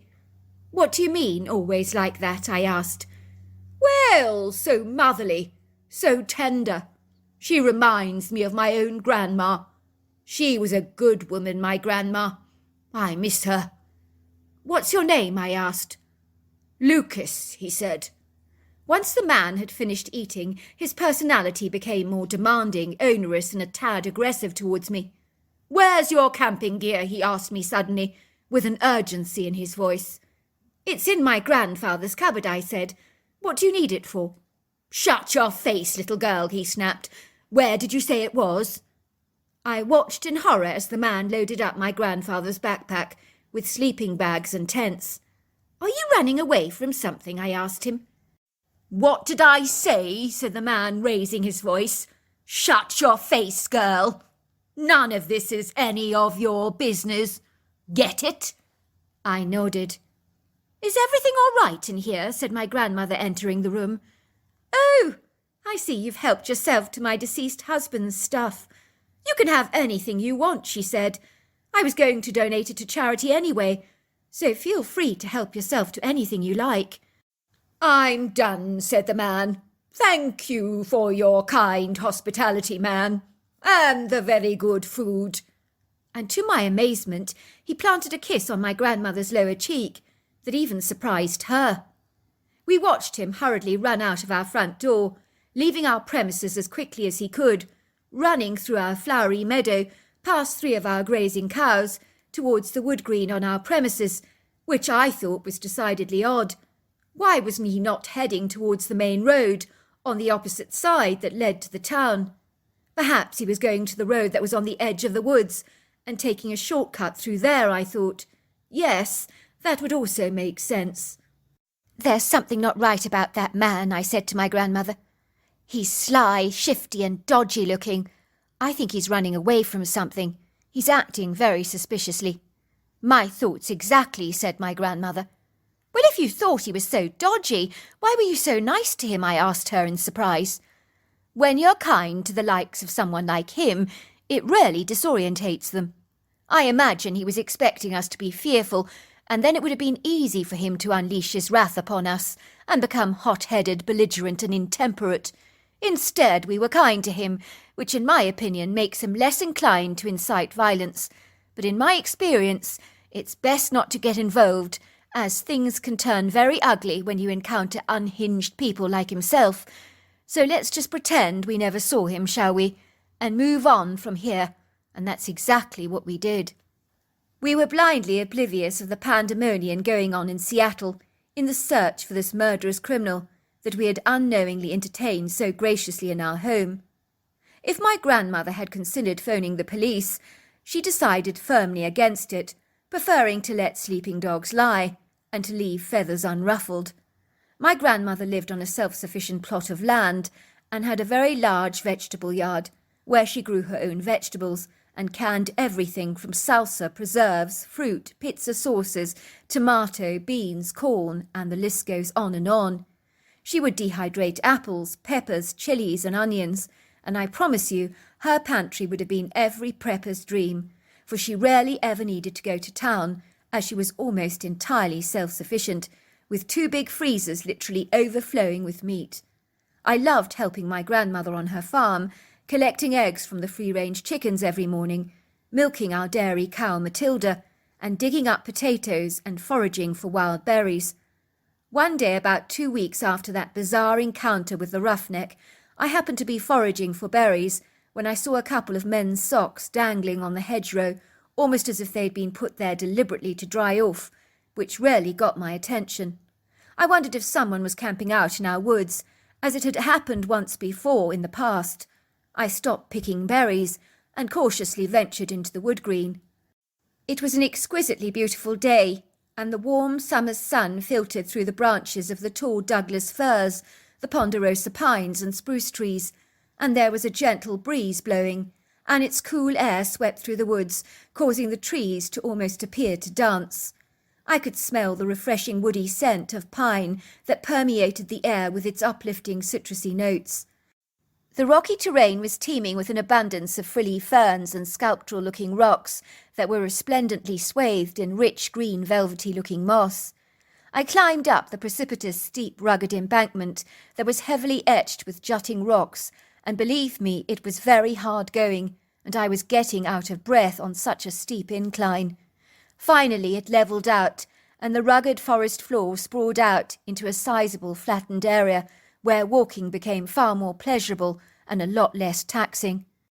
I could hear the gurgling sounds of the charming little creek that my grandfather had loved so much when he was alive. I hadn't been up here for quite a while, and was reminded how beautiful it was, and I stood for a moment staring at the water as it meandered through the valley, while I listened to the pretty tweets and warbles of the uplifting bird-song. For a moment I was lost in a train of my thoughts, as my mind was resplendently swathed in a deep meditative state that this reverent, peaceful sanctuary evoked within me. In a trice I snapped out of my daydreaming as I detected the smell of smoke, and realized that something was definitely burning. And so I trailed the source of the smell, and stealthily I sneaked up behind a tree and saw a man sitting around a fire pit, and realized with astonishment that it was Lucas, and he was cooking something on his grill. I could see my grandfather's hunting rifle lying precariously beside the tent, and wondered how he'd managed to leave our home with a powerful, deadly weapon, as my grandmother would never have handed a rifle over to a complete stranger, and we were none the wiser about it being missing. I imagine when Lucas was on our property, he must have surreptitiously pinched a rifle from my grandfather's cabinet when we weren't looking, and hidden it outside the window very discreetly, only to come back later to retrieve it, which was a very sneaky, duplicitous and guileful thing for him to do. It was clear to me that he'd been hiding out here on my grandmother's land, and I sensed he must be in trouble with the law. Unfortunately, I must have made some kind of a noise because I cracked some pieces of timber beneath my feet, and a vigilant, guarded Lucas looked up like a German shepherd on guard duty. I knew he'd sensed my presence, as the heedful expression on his face became very alert, circumspect, and wary, and he was clutching my father's rifle very tightly like a soldier on duty, and I could see his eyes and ears were pinned up for any more signs of movement, so I knew I couldn't afford to move even so much as a twig, or I would definitely get caught. "Who's there?" he shouted. "I know someone's there. I heard you." And there was silence. Lucas raised himself off the ground and began searching around the area frantically for any signs of movement, but I held my breath and attempted to remain quiet and still, hoping with all my heart not to be seen, and trying my level best to slow down my own heavy breathing, while my thundering heart seemed so loud that I was terrified it would be heard by Lucas. I tried to backtrack on my footsteps, and then I heard Lucas's voice. "Not so fast, young lady," he said, pointing the rifle at me. "Go and sit by the fire pit over there," he demanded. I was trembling in terror. I couldn't believe that Lucas had uncovered my hiding spot. Now I really was in trouble. I could see his expression going dark, and he looked exceedingly annoyed. "What are you doing here, poking your nose around the place?" he demanded. "I smelt smoke, and just came to investigate where it came from," I said. "Why are you camped out here anyway?" I asked, choosing to adopt my grandmother's attitude of remaining calm and indifferent so as not to stir up any anger. "None of your business, girl. You have a mouth on you," he said, waving his rifle around precariously. "Please put that dangerous weapon down," I said. "If it makes you feel any better, I won't tell anybody you're camped out on our land, but please let me go back now. I need to get back to the farmhouse. My grandmother will be worried about me." "You think I'm going to let you go now that you've seen me?" he said. "I know exactly what you'll do. You'll go home and call the police." "I'm not going to call the police," I insisted. "Do you know we sensed you up to no good when you bounded in on us unexpectedly last time? But did we call the police? No, we didn't. But on reflection, we possibly should have done." Lucas looked heartily relieved, but appeared as if he was struggling to make up his mind, and wrestling with whether he should let me go or not. Finally, he shook his head. "Sorry, I can't take the risk to send you back," he said. "I can't let you go. I've got way too much to lose, and I'm not about to trust anyone based on futile promises from you." "Are you kidding?" I said. "If you don't let me go, I guarantee there'll be police teeming over the land searching for me, and then you really will draw attention to your presence here, and they'll find you and arrest you. Is that what you want? And then what about my grandmother?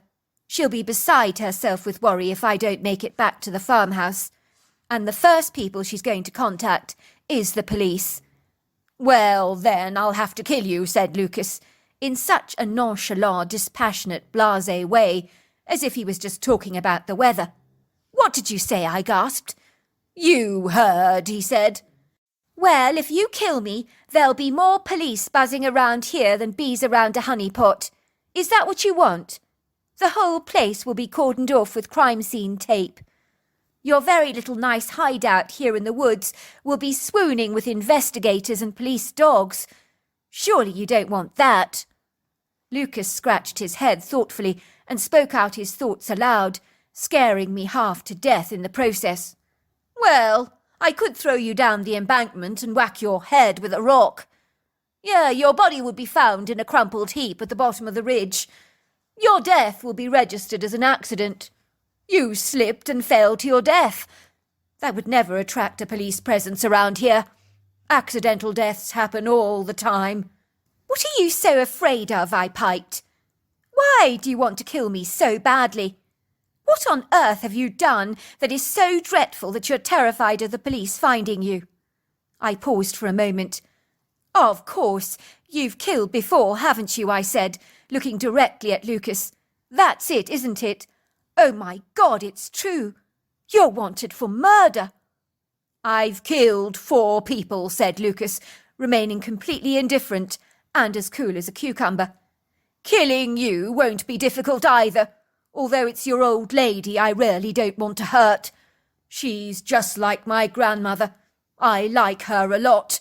Still, it can't be helped."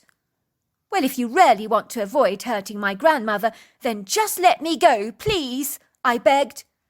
For a long time, Lucas and I were going around in circles, discussing what he was going to do with me. But it seemed like my calm, passive and mellow approach and direct manner in which I spoke to him had suppressed and appeased his desire to act out on his intentions to kill me. I think having been camped out in the woods for over 2 weeks had deprived him of human companionship, so much so that loneliness had set in, like an oppressive, heavy, dark cloud. I believe that there was a small part of him that was secretly enjoying just talking out his plans to me and communicating with someone for a change. You may wonder why I didn't just take my chances and run away, but I absolutely knew such efforts would be inefficacious and unavailing, because I didn't doubt for a single second that if push came to shove, and if Lucas had to kill me, he would most certainly have done so. I was trying to develop some kind of relationship and rapport with him to use as an emotional attachment to my advantage, making it increasingly hard for him to kill me.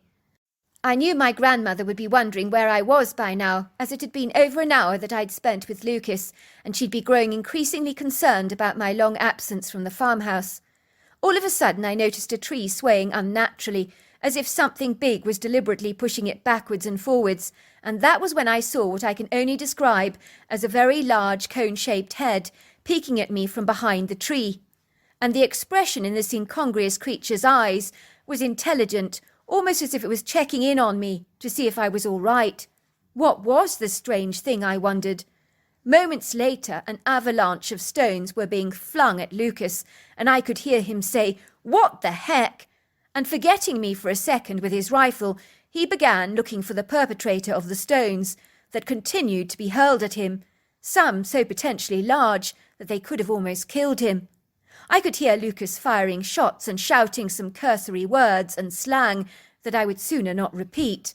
While Lucas was being distracted by the stones, which were clearly some kind of a ruse, once his back was turned, I found myself being raised off the ground by a pair of hairy arms and thrust over this incongruous creature's powerful back.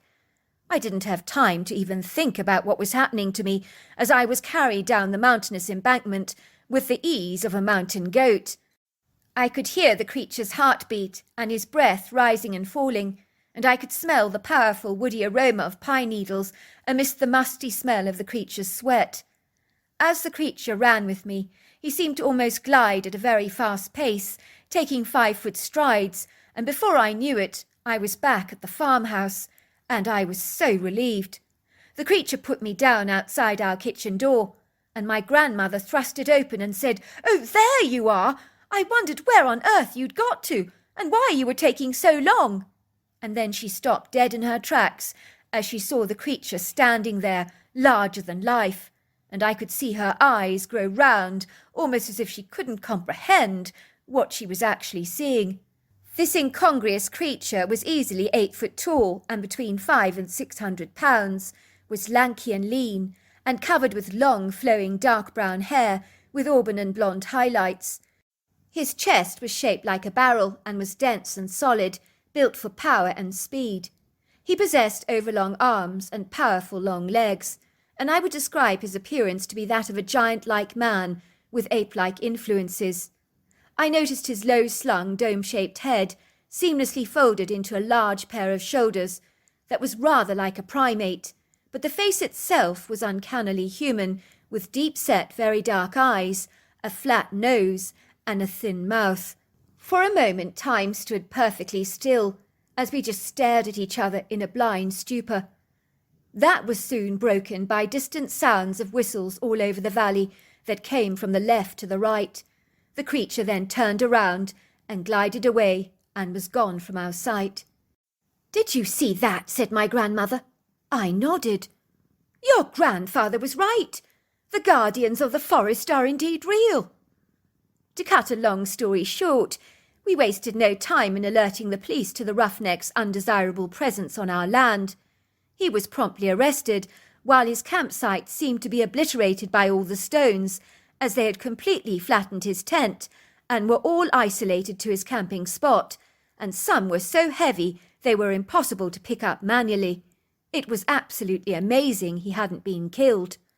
Our farm was now teeming with police officers and vehicles everywhere, and they ambled around our property, while my grandmother served them piping hot cups of coffee and tea, along with her hot cinnamon buns fresh from the oven.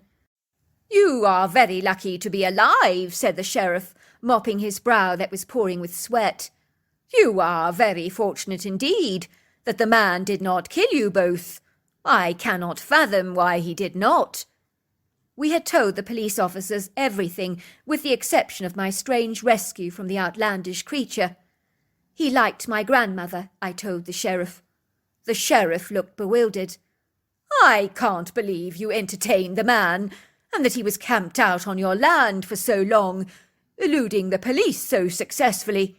He's an escaped convict, wanted for the grievous murder of 4 people. "Who did he murder, Sheriff?" my grandmother asked, looking mortified. "I knew he was up to no good when I met him, but I just thought he was sleight of hand. It never occurred to me that he could be a killer." "He killed 4 people on a family vacation, just for the hell of it," said the sheriff. "A real nasty piece of work. I gather he had a troubled youth, spending time in and out of juvenile detention facilities, and despite hours of therapy and an assurance from the medical authorities that he was no longer a threat to society, he was finally let out. But what does he do the moment he's out of prison? Murder 4 people. Now that is seriously sick. The only person who could ever speak any common sense to him was his own grandmother, who passed away a very long time ago. His mother believes if she was still alive, none of this ungodly stuff would have ever happened. We're still trying to establish how he managed to escape from the prison this time, but we keep drawing blanks." From what we'd learnt, my grandmother and I were indeed very lucky to be alive. But as for the very strange creature that we encountered, that I now know is called Bigfoot, why had he gone to such superhuman lengths to help us? My grandmother believed she knew the answer to that very strange conundrum. "I think the creature was looking out for us," said my grandmother. Your grandfather once told me he'd seen a wild man in the woods. He was so excited about the encounter. Such kind eyes, he kept telling me over and over again. I knew your grandfather did not make stories up, but when he spoke about such an outlandish encounter, I thought it was a case of mistaken identity on his part, and that he'd possibly only seen a bear. One day I saw him packing a large cardboard box with food, preserves, bottles of peaches, dried fruits, beans, all that kind of stuff that he'd brought from the grocery store. I asked him who the parcel was for, and he told me the wild men of the forests, because they were hungry. He'd seen their large foot impressions in the snow, and a couple of our chickens had been pilferaged from our coop. Your grandfather put the food parcel outside the woods every single week, and I thought he was completely bonkers, but I let him get on with his mission because it made him very happy. He kept claiming when he picked up the empty box there was always a stone or something in it, which he thought was a gift. I thought at the time he was being ridiculous. So you think the wild men rescued me as a way of saying thank you to my grandfather for helping them out during a difficult winter? That's exactly what I think, said my grandmother. But now that I've seen one for myself, I'm going to carry on his food parcel tradition during the winter months. I stayed with my grandmother one more month until my mother came to collect me after her husband's brother finally passed away. But I do look back on that time I spent with her with so much nostalgia and fond memories. So there you are. That's my story. Dear Sarah, and all your lovely listeners, from the very beginning, things were peculiar.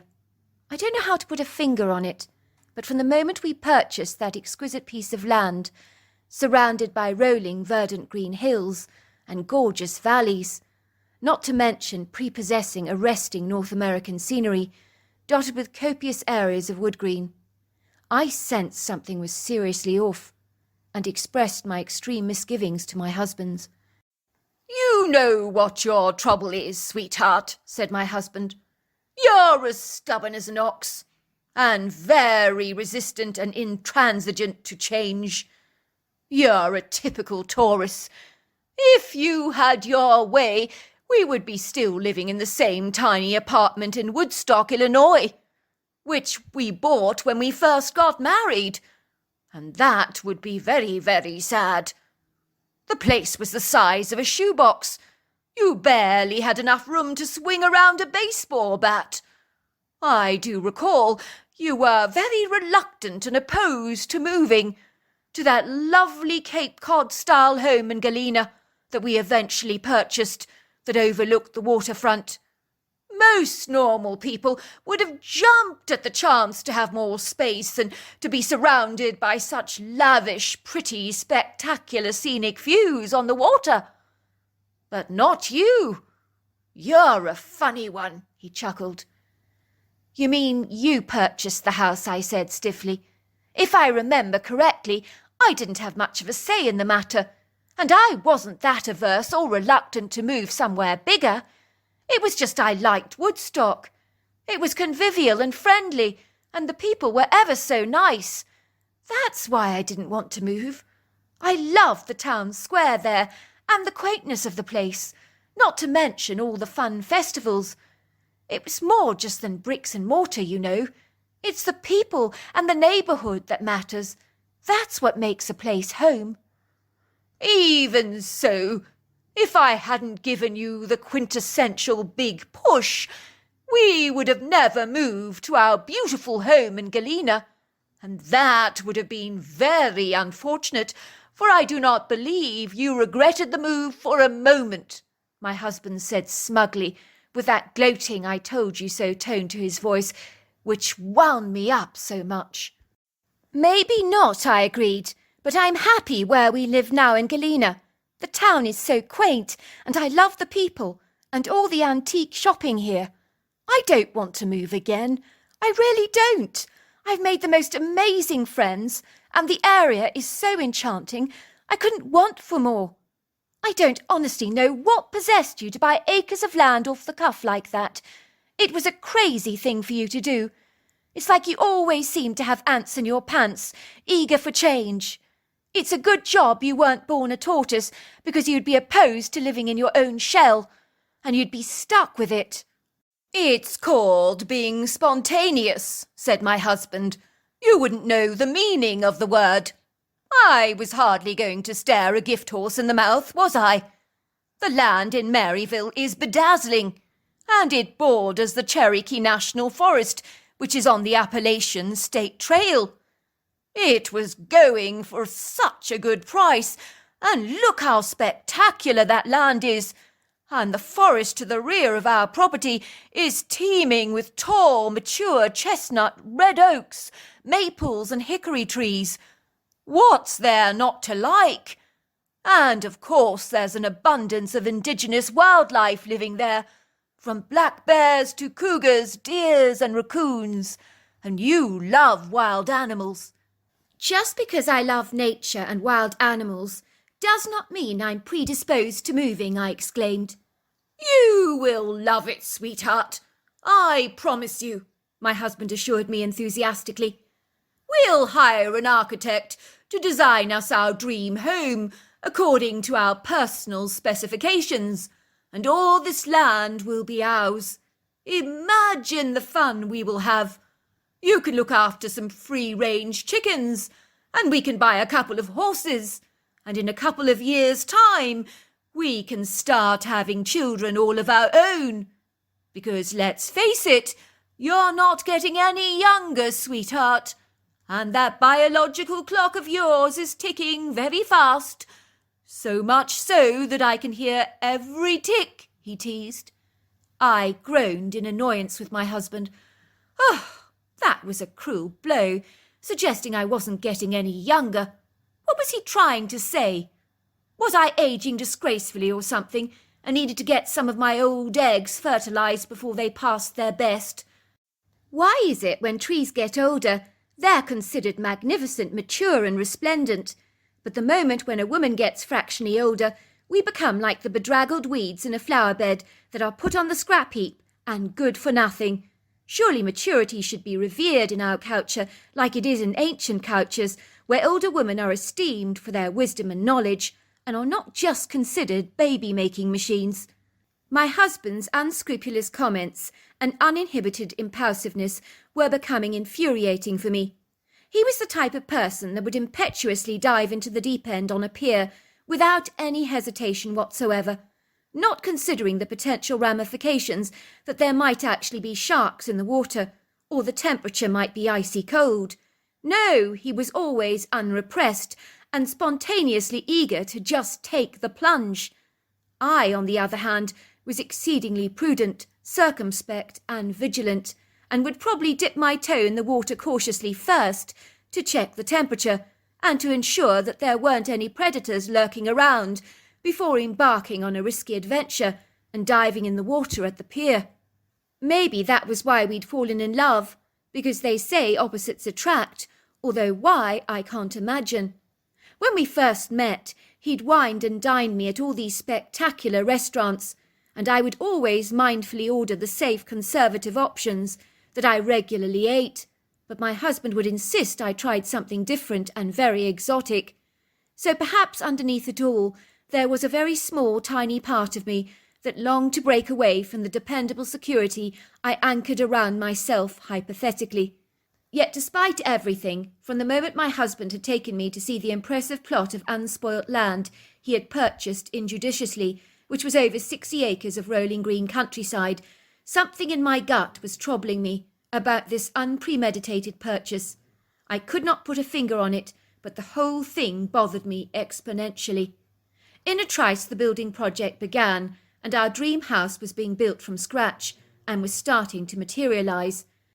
Regardless of my reticent reservations and pronounced misgivings, I was becoming enthused over the plans, as I was having my dream kitchen constructed, and as I was a passionate cook, having a state-of-the-art kitchen catering to my fanciful whims was a very pleasing prospect for me indeed. Yet despite all this, something continued to bother me about this building development, and at night I'd often have strange nightmares, and over again I would see this oversized, whiter-than-white coloured wolf with very sad, disappointed blue eyes looking at me in my dreams and howling.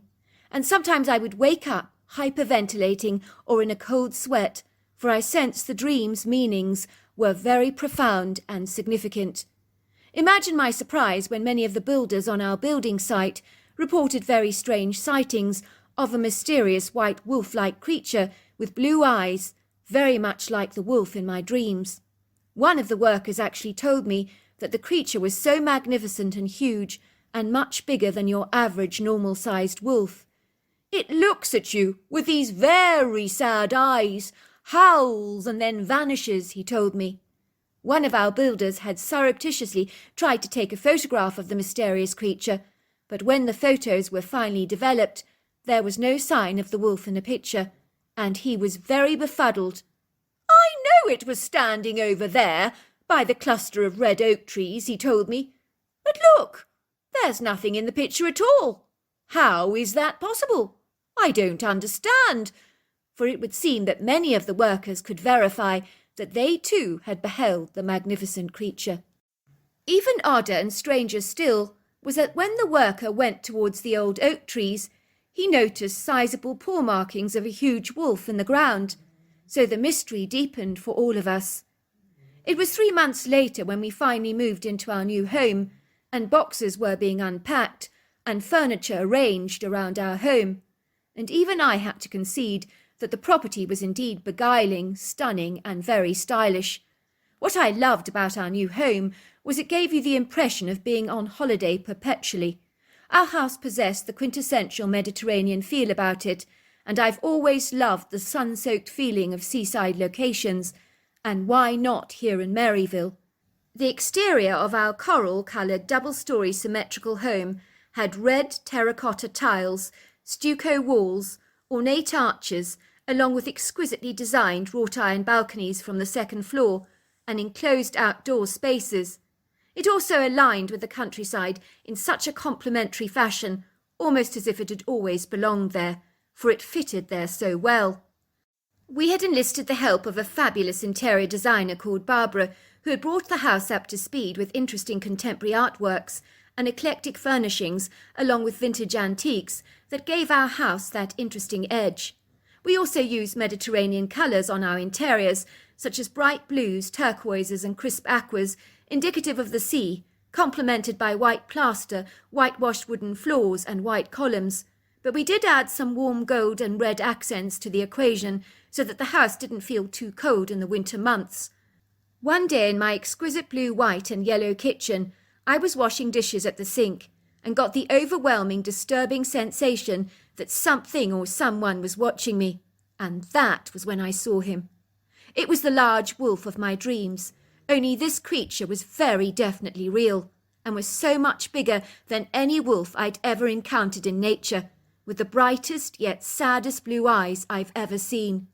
The creature was utterly magnificent and large, covered in the whitest mane of silky soft hair, and he looked right through me in the kitchen window, howling, and the sound was so desperately sad it made me want to cry. I was just about to dash out of the kitchen to follow the strange creature, and then he vanished from my sight. What did the wolf want with me, I wondered? I had seen this creature manifested in my dreams, now in real life, and I felt it was symbolic of something very significant. But when I discussed it with my husband, who is about as spiritual as a pint of cold beer on a Sunday night, he couldn't understand my reaction to the creature. "So you saw a wolf, sweetheart, like many of the workers did. What's the big deal about that? It's an animal, for goodness sake. The wolf had blue eyes for a start, and that's very rare for a wolf. And it was big, much bigger than your standard wolf." "It's probably a recessive gene," said my husband. "It happens all the time in nature. You see it with white lions in the wilderness, and even red hair on a human being is due to a recessive gene. It's very unique. That's all." The following 2 evenings I was visited by the rather elusive and mysterious wolf again, and I felt certain he wanted something from me, but what I couldn't imagine. But when I dashed out of the kitchen door, he seemed to always vanish into thin air, and that was more than a little bit disturbing. One evening after I'd spotted the wolf yet again, There was a gentle knock at our door. I think it must have been about 10 o'clock in the evening, and I quickly opened the door to a North American Cherokee Indian that reminded me of photographs I'd seen of indigenous people from bygone days. He possessed long, dark, coarse-textured hair that hung below his shoulders and was as black as a raven's feathers. He had high, very distinguished-looking cheekbones, a slightly bent nose, and a reddish-brown toned skin. The one thing that set him apart from the photographs I'd seen in museums is that although he had the typical almond-shaped eyes, his eyes were blue and not brown. And his eyes were so remarkably like the wolves that I'd become acquainted with over the last few days, which was more than a little odd, for I'd never known an Indian to have blue eyes before, and set against his red-brown skin, they stood out to me like aquamarine jewels. I did not know how to react to the Indian, for I was so astonished by the very sight of him, and I gawked at him very, very rudely, forgetting my manners. For it is not every day when an Indian from your history books seems to take on a physical life form and enter your reality. I say that because this mysterious Indian man was wearing traditional Cherokee attire, which included a stunning loose linen shirt, deerskin leggings and moccasins, and around his waist he wore a beaded belt, while both his wrists were graced with very opulent-looking large decorative armbands, and on the crown of his head was a stylized band with 2 eagle's feathers attached to it. My husband ventured down our sweeping wrought-iron staircase and stopped dead in his tracks. He stared at the visitor at our door. For a second he looked rather perplexed, and then he smiled warmly at our guest. "I like your Cherokee ensemble," he said. "It looks like the real deal. You could pass for being 100% Cherokee Indian, with the exception, of course, of your blue eyes, which are the giveaway," he joked. "I am 100% Indian," said the man, who clearly took offence to my husband's impertinence. "Don't mind my husband," I said, reaching out to shake the Indian's hand warmly. It felt as cold as ice to the touch. "My husband Donovan has the ability to put his foot into it every time. He has the tact of a rhinoceros, I'm afraid. Do please come in," I said, guiding the Indian into our living area. "Oh, by the way, my name is Paisley," I said. "I'm sorry, I didn't get your name." "Uawaya," said the Indian man. "It's Cherokee for white wolf." For a moment I stood there staring at the man in disbelief. I was gobsmacked. "Your name means white wolf," I repeated, looking at him with an astonished look on my face. "That's right," said the Indian, looking at me intensely with his blue eyes. "Right," I said, looking rather awkward by this stunning revelation. "Sorry, can I get you anything to drink? Do pardon my appalling manners." "No, I'm very fine," said Uaiwa. "I am here about this property that you have built. My people are not happy, and their spirits are very angry indeed, for they do not appreciate being rudely awoken from their resting places." "Sorry, I don't know what you're talking about. You've got me." "You have built your home on an ancient Indian burial site. It needs to be removed, for the spirits of my people are growing angry, restless, aggrieved, and indignant. They will stop at nothing to wreak revenge on you and your home if you do not oblige them with their request. For you need to tear this house down to the ground and leave the land as it was before, for it is sacred for my people and must be undisturbed and undefiled, for it is sacred indeed." "But that's not possible," said my husband, growing red in the face. "You don't understand, Uawa, whatever your name is. I spent half a fortune on this place, and have taken a large amount of loans out from the bank. Losing this place will surely bankrupt us." "You will be compensated financially," said the Indian. "But do as I say, for if you fail to listen to the howls of the wolf in your dream, and if you fail to heed his warnings, you may be inflicted with great trouble and persecution, for the spirit world will unleash its wrath upon you, and you rarely do not want to be on the receiving end of that. Believe me, for you have been warned." "Who are you?" I asked. "I am Uawa," said the man, looking at me intently with the same intense steely blue eyes of the white wolf. I feel like I know you," I said. "You are familiar. Your eyes, the white wolf I see outside my kitchen window at night, the very, very same." The Indian glanced at me and gave me a knowing, intimate smile, and he glided out of our home so swiftly, and I ran after him as quickly as I could, but he was gone. He had vanished, disappeared, almost into thin air. Where was he? The weird part of it all was that he seemed to just be nowhere. 1 minute he was there, and then he was gone. I mean, how does that happen?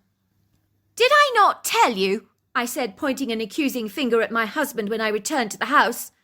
"I told you something was wrong about this land." "But would you listen?" "No, of course not." "Oh, yes, I forgot. You know so much better than everybody else. You are like a bulldozer. You plough over everything without even looking at what you're doing. I bet you didn't even make any inquiries about this land you purchased. You've only gone and built our home over an Indian burial site. What a prize idiot you are.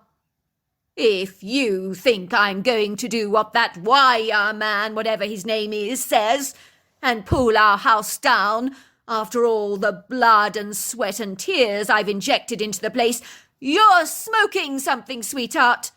I've pumped a great deal of money into this home, and I'm not about to bulldoze it down at any cost." "You have to do what the Indian says," I said, stamping my foot indignantly. "Did you not hear that this land is sacred, and the spirits aren't happy with us? If we stay here, they could do some horrible things to us." "Oh, for goodness sake, sweetheart," said my husband. "Stop overreacting and filling your imagination with all kinds of fanciful thoughts. We have built our house on an old burial site. So what? What does it really matter? Those people are long since dead. Do you think for a moment that if my bones were lying buried under the ground of this house, that I would give a jot? Of course I wouldn't. I'm already dead. Why would it matter?" "You don't get it," I said, "do you? It's a question of respect and honour. This is sacred land. It means a lot to the Cherokee Indians." As you can imagine, getting through to my husband's tough rhino hide was pretty much impossible. So I knew I had no option but to let sleeping dogs lie, which was exceedingly difficult for me. I was secretly terrified that something outer-worldly would start happening to us.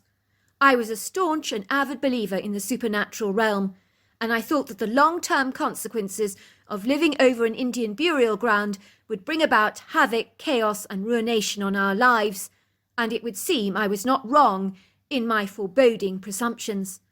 Every night, without fail, the exquisitely beautiful white wolf would enter my dreams, as though warning me to get out of the house, and very gradually strange things began to happen slowly and surely around our home that even my husband could no longer deny. Although in the beginning, due to his bolshy indifference, he tried to pretend nothing untoward was going on. We would be sitting in front of the television together, watching a television programme, and then you could see a 3-dimensional dark shadow walking directly past the set, and you would second-guess yourself and say, "Did I really see that?" Before long, these creepy humanoid dark shadows that appeared to inhabit a solid density devoid of any light would be darting around the rooms in our home, and it felt ominously sinister, like we were being watched by menacing unseen eyes. And all the time as we were being scrutinized, we could hear these invisible entities whispering to each other about us.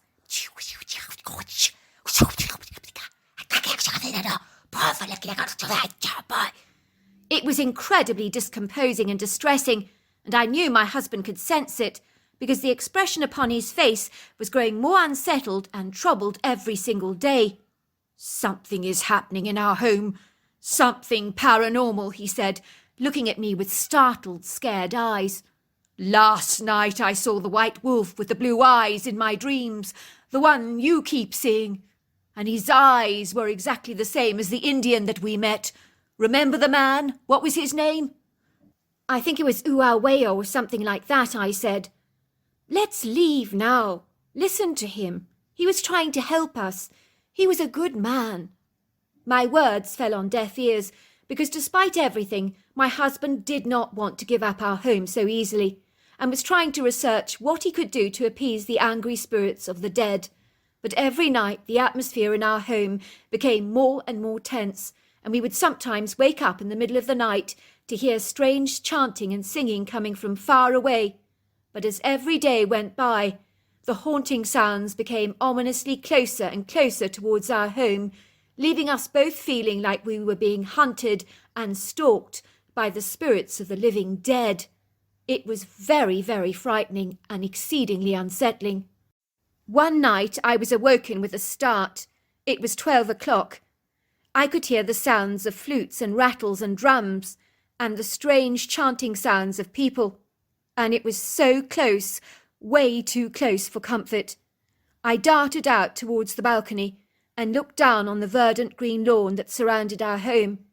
It was a full moon, and the dark sky was unusually light, scattered with a kaleidoscope of twinkling silvery stars.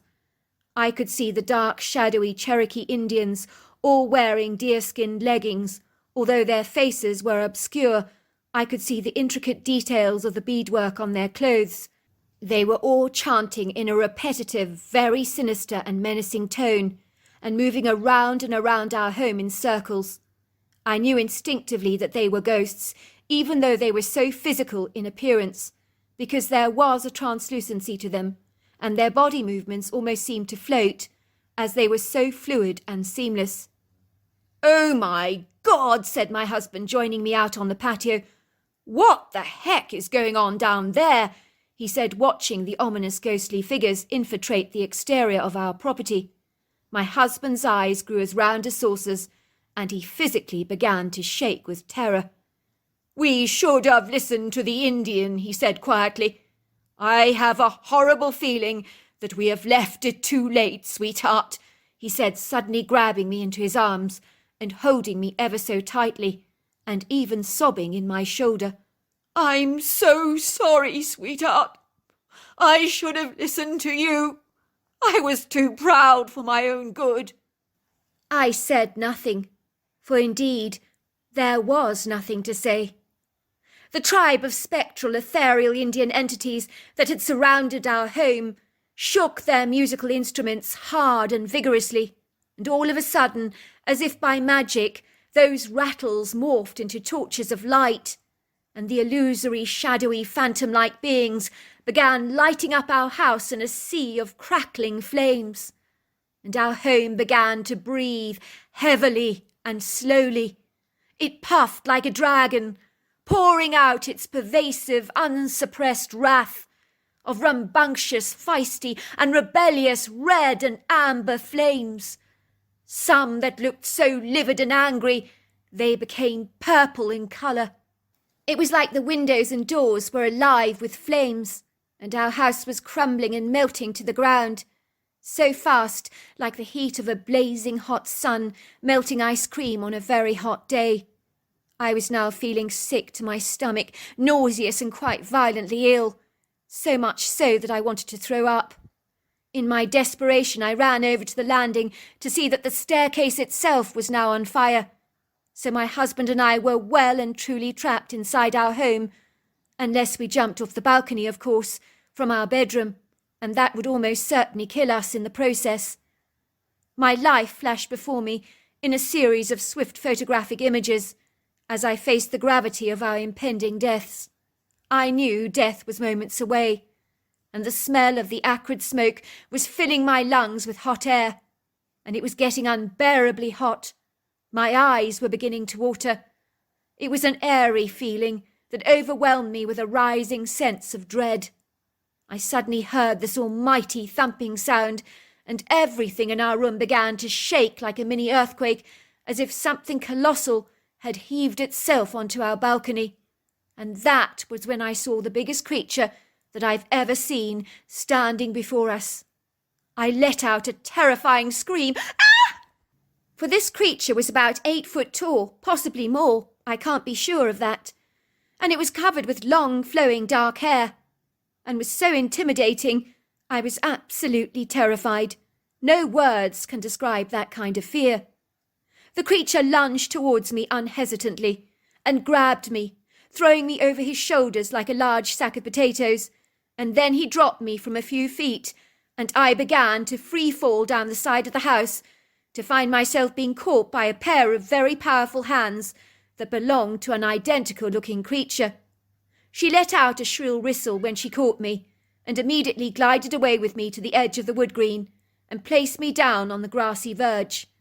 I could see the critter clearly in the light of the full moon, and could see the kind concern in her twinkling, deep-set dark eyes. I noticed that she was female, for she had firm breasts.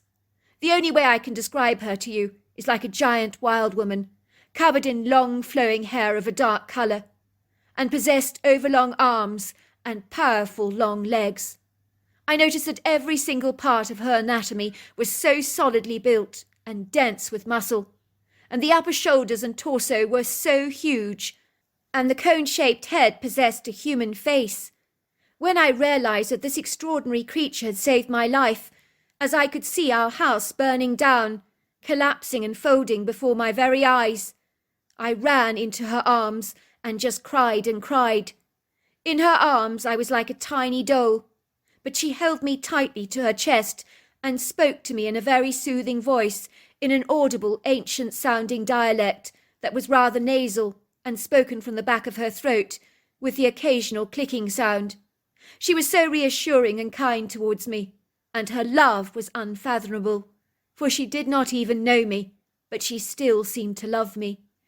Even though I did not understand her words, I knew she was telling me that all would be well. All of a sudden, another creature came gliding towards us, and he was carrying my husband across his shoulders. I recognized him as the creature that had initially rescued me and thrown me to the other creature to catch. I got the impression that they were in a partnership together. My husband was put on the ground very gently and came running towards me, and we wept for joy as we embraced each other, because we knew how close we came to losing our lives. "I thought I'd lost you," I cried to my husband. "So did I, my sweetheart. I'm so sorry. I really let you down." One thing they never tell you about fire is how in seconds it can get out of control.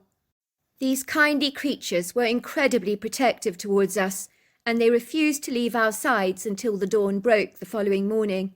Maybe they were protecting us from the angry ghosts. I don't know. I ran up to both creatures the following morning and hugged them before they left. I was not afraid to do this because they had saved our lives, and they seemed to grunt with pleasure because they knew that their valiant efforts to rescue us had not gone unappreciated. And they nodded to us, and we watched them glide away, and they moved with such a seamless grace. To cut a very long story short, we never returned to that piece of land again.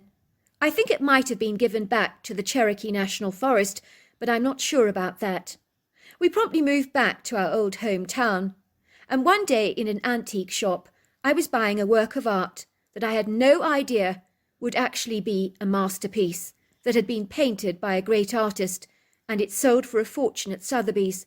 So along with all that insurance money and the painting, we were more than able to recoup all our costs. All these years later, I now know without a shadow of a doubt that we were rescued by the mythical creature of legend that actually is very real, called Bigfoot, and that the Indian that we encountered was very true to his words, for we were compensated for all our losses financially. It's difficult for me to hear anyone express negative feelings about these creatures known as Bigfoot, but I do appreciate that, like people, you must get good ones and bad ones. The Bigfoots that saved us that night were quite literally the most extraordinary creatures that I have ever been privy to meet. Looking back, I believe that the Indian that visited us was a spirit, despite the fact that he appeared so solid and lifelike, and that he was able to morph into a wolf in my dreams. Of that I am certain, for the eyes were exactly the same. I believe he was good, for he did try to warn us about the dangers of remaining on a property that was built on an Indian burial site. As for the ghostly phenomenon that we encountered that was responsible for burning down our house, these entities were able to also take on a human form and physically burn down our home, for we both saw them with our own eyes. This has made me take a look on the spirit world in a brand new light, and made me realize that not all is what it may seem. My husband and I moved back to Galena, where we still live today, and I did end up having 2 children, a girl and a boy. I called my daughter Sybil because it's the name of a mother goddess whose companions were wild animals, and I chose that name because of the Bigfoot we encountered, who was, in a way, like a companion to us and a wild animal at the same time. And I called my son Weir, after the Indian that literally came to warn us. So there you are. That's my story. Dear Sarah, and all your lovely listeners, my name is Rowan, and I'm from Calgary in Alberta, Canada, which is close to the Rocky Mountains, Banff, Canmore, Lake Louise, and so much more. It's such a spectacular part of the world to behold, and it's not uncommon to encounter moose, deer, or even bear crossing your path when you're driving down some of the roads here. So invariably you always feel so close to nature living in this part of the world. You definitely are spoilt by the resplendent and variable range of wondrous natural masterpieces, such as stunning waterfalls, glaciers, prairies, mountains, cliffs, hills, pastoral land, ravines and rainforests, and of course so many other natural wonders that will quite literally take your breath away. As one prolific writer of the 80s so eloquently put it, when you behold the turquoise waters of Lake Louise, you are in no doubt that there is a God. Calgary itself is known as the centre of Canada's oil industry, and is a city with numerous skyscrapers, shops, quaint boutiques, quirky cafes, and highly esteemed restaurants. I've always enjoyed shopping here, or drinking coffee in one of the coffee shops, or dining out in one of the excellent restaurants here, and enjoying the cultural variance from Chinese to Asian and European food. I grew up here in a green leafy neighbourhood in the early 80s, close to downtown Calgary, where property prices can be pretty steep if you are situated in close proximity to the town. My family moved here when I was about 10 years old from Toronto, and we never ever looked back, because the awe-inspiring scenic views in this part of the world are far superior to those of Toronto. Growing up, I lived in a duplex, which was a stunning house divided in the middle into 2 homes with 2 separate front doors. One side of the house belonged to our family, which consisted of my parents and my younger sister Abby. The other side of the house belonged to another family called the Robinsons, who were very congenial, fun-loving people. In those days, my father worked in the aerospace and logistics industry, while my mother stayed at home to take care of us. We truly were incredibly blessed with a utopian lifestyle that meant that during the weekends we could go exploring, hiking, camping, fishing, horse riding, swimming, cycling, and so much more. And from a very early age I developed a huge passion for the natural world. I would marvel at the incredible, awesome beauty of nature. I was transfixed by glaciers, mountains, volcanoes, and turquoise lakes, much like Lake Louise, that would quite literally take my breath away. When I was about 10 years old, I was given my first Instamatic camera for a Christmas present, which was a decision my father would later live to regret. Before long, I was taking pictures of absolutely everything, and those pictures that I took were rarely beautiful from a less than adequate camera, from a professional aspect, of course. Practically speaking, those Instamatics were brilliant for their day. Some of my photographs my mother chose to frame because they were exceptionally good. Even now, looking back at some of those old pictures, I marvel that I actually took them with a run-of-the-mill Instamatic camera. It seems hard to believe. Shortly after acquiring my camera, it was a catalyst for engendering in me an ardent and fervent passion for photography. I perceived that when I became older I wanted to become an aspiring artist of the natural world, with my paintbrush being my camera lens, and the colours being the soft light, shapes, textures and colours of Mother Nature herself. As you can imagine, my father was far from pleased when I expressed my whimsical, naive and childlike desire to him about my aspirations to become a photographic artist of the natural world. "Son, you are bright," he told me. "You have a good head on those young shoulders of yours. One day when you get married, you need to find a skilled job to provide for your family. Photography is never ever going to reward you financially, unless you get into something as mundane as wedding photography, and even that is not going to guarantee you a good income. Worse still, can you imagine dealing with a bunch of fractious, fastidious and tiresome brides? I couldn't imagine anything worse myself. I wouldn't even wish such torture on any son of mine." "I don't want a pedestrian monochromatic job like you," I protested. "I want to take beautiful pictures of the natural world." "Son, it's never about what you want," my father said. "It's about what you have to do to put bread on the table, to provide for your family, as that is all that matters. Do you think for a single moment I enjoy going to my humdrum, prosaic job every day?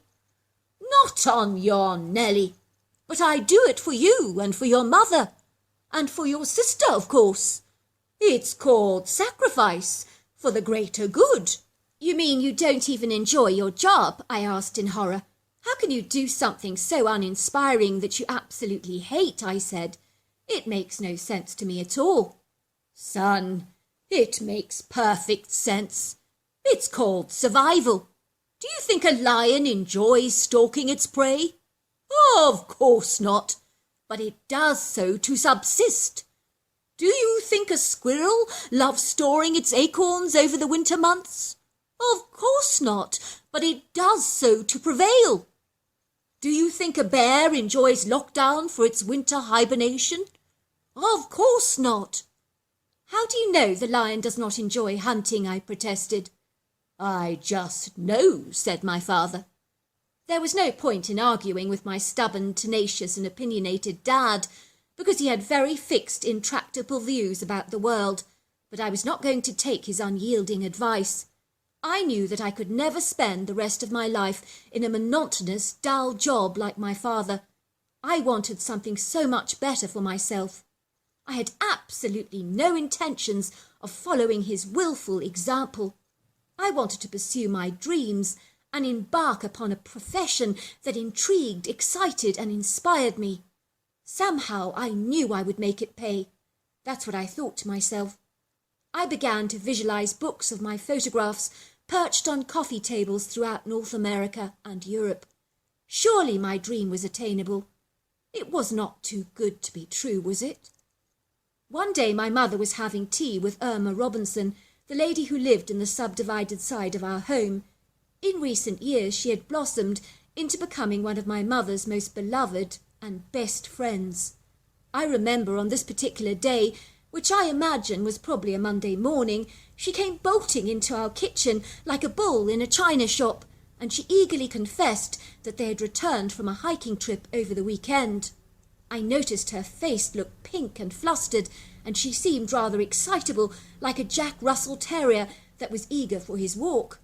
"You'll never believe what happened to us," she said, gulping down her coffee quickly, and looking as if she was bursting to tell us something incredulous that she could not wait to share. "Go on," said my mother. "Out with it. I'm dying to know what happened to you. I can see you're champing at the bit to tell us." "Well, Peter and I were hiking at Devil's Thumb near Lake Louise, and I rarely got the uneasy feeling that someone was watching me. I kept looking around me, but I saw absolutely nothing. But I was disturbed and edgy because the feeling was so strong. You know that feeling you get when someone is looking at you? Peter and I were standing on a high rocky ridge where, upon looking down the vast rocky incline, you observed the exquisite aquamarine waters of Lake Louise below us. We were on a very steep hiking trail dotted with ubiquitous alpine trees and white-barked pines. Once again I felt as if something was staring at me, and it was very unsettling, disquieting and creepy, that kind of feeling that sent chills down my spine.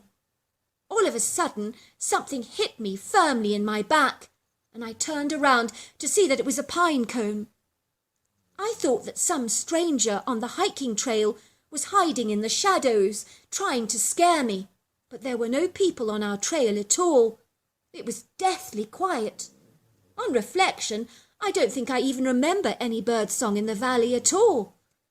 There really was not a solitary soul in our sight, and it was deadly quiet, and there was a strange musty smell in the air that reminded me of wet dog.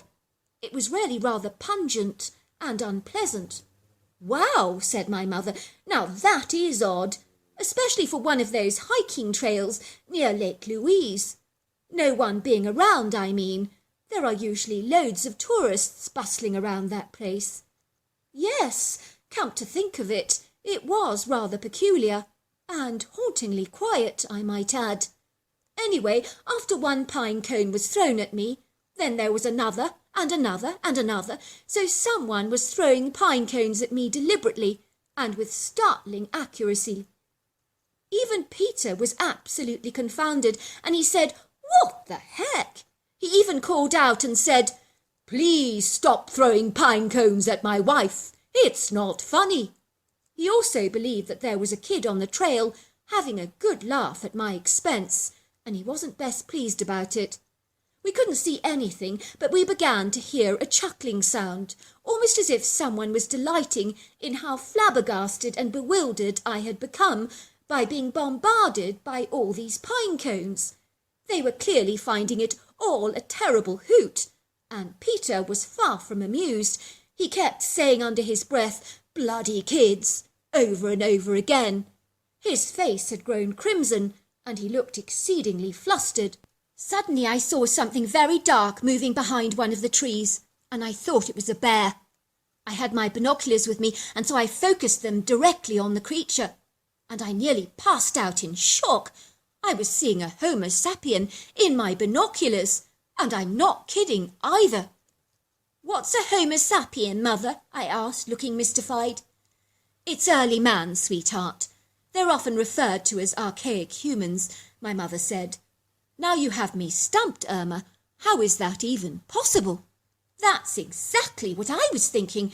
I mean, early man died out 50,000 years ago. But that is exactly what I saw." "Irma, you must be mistaken, dear," said my mother. "You must have seen something very different. It couldn't have been a Homo sapien. Surely not." Emma looked exceedingly frustrated. "You sound just as scathing and disparaging as Peter. He kept telling me I must have seen a bear. But I know what I saw," she said defiantly, looking like an obstinate kid who was not getting her way, and she was very mad about it.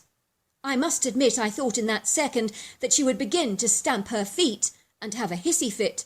That was how petulant her face looked. "Why do you not describe it to us, dear?" said my mother, trying to be understanding and considerate. "Well, it was very big, much bigger than you or I, and exceedingly tall. It was covered in long, shaggy, dark brown hair, and it had a dome-shaped head that was sitting on its shoulders much like a boiled egg in a cup. It looked like it was half human and half ape, just like those evolution pictures you see of early man merging from an ape into a human. It looked exactly like that, Homo sapien, as I told you." "What was it doing?" asked my mother. "Well, it knew I was watching it from my binoculars. How it knew that, I have no idea. It looked directly at me through the lenses. I could see its deep-set, treacle-brown eyes, and it seemed to be laughing at me. I handed the binoculars to Peter very quickly, and then he only saw the creature quickly retreating away, and was certain that it was a bear. But I know what I saw, and it was no bear. I can assure you of that." "Maybe it was a bear, dear," said my mother. "It could have been a trick of the light that distorted the focus on its face, because that can happen from time to time."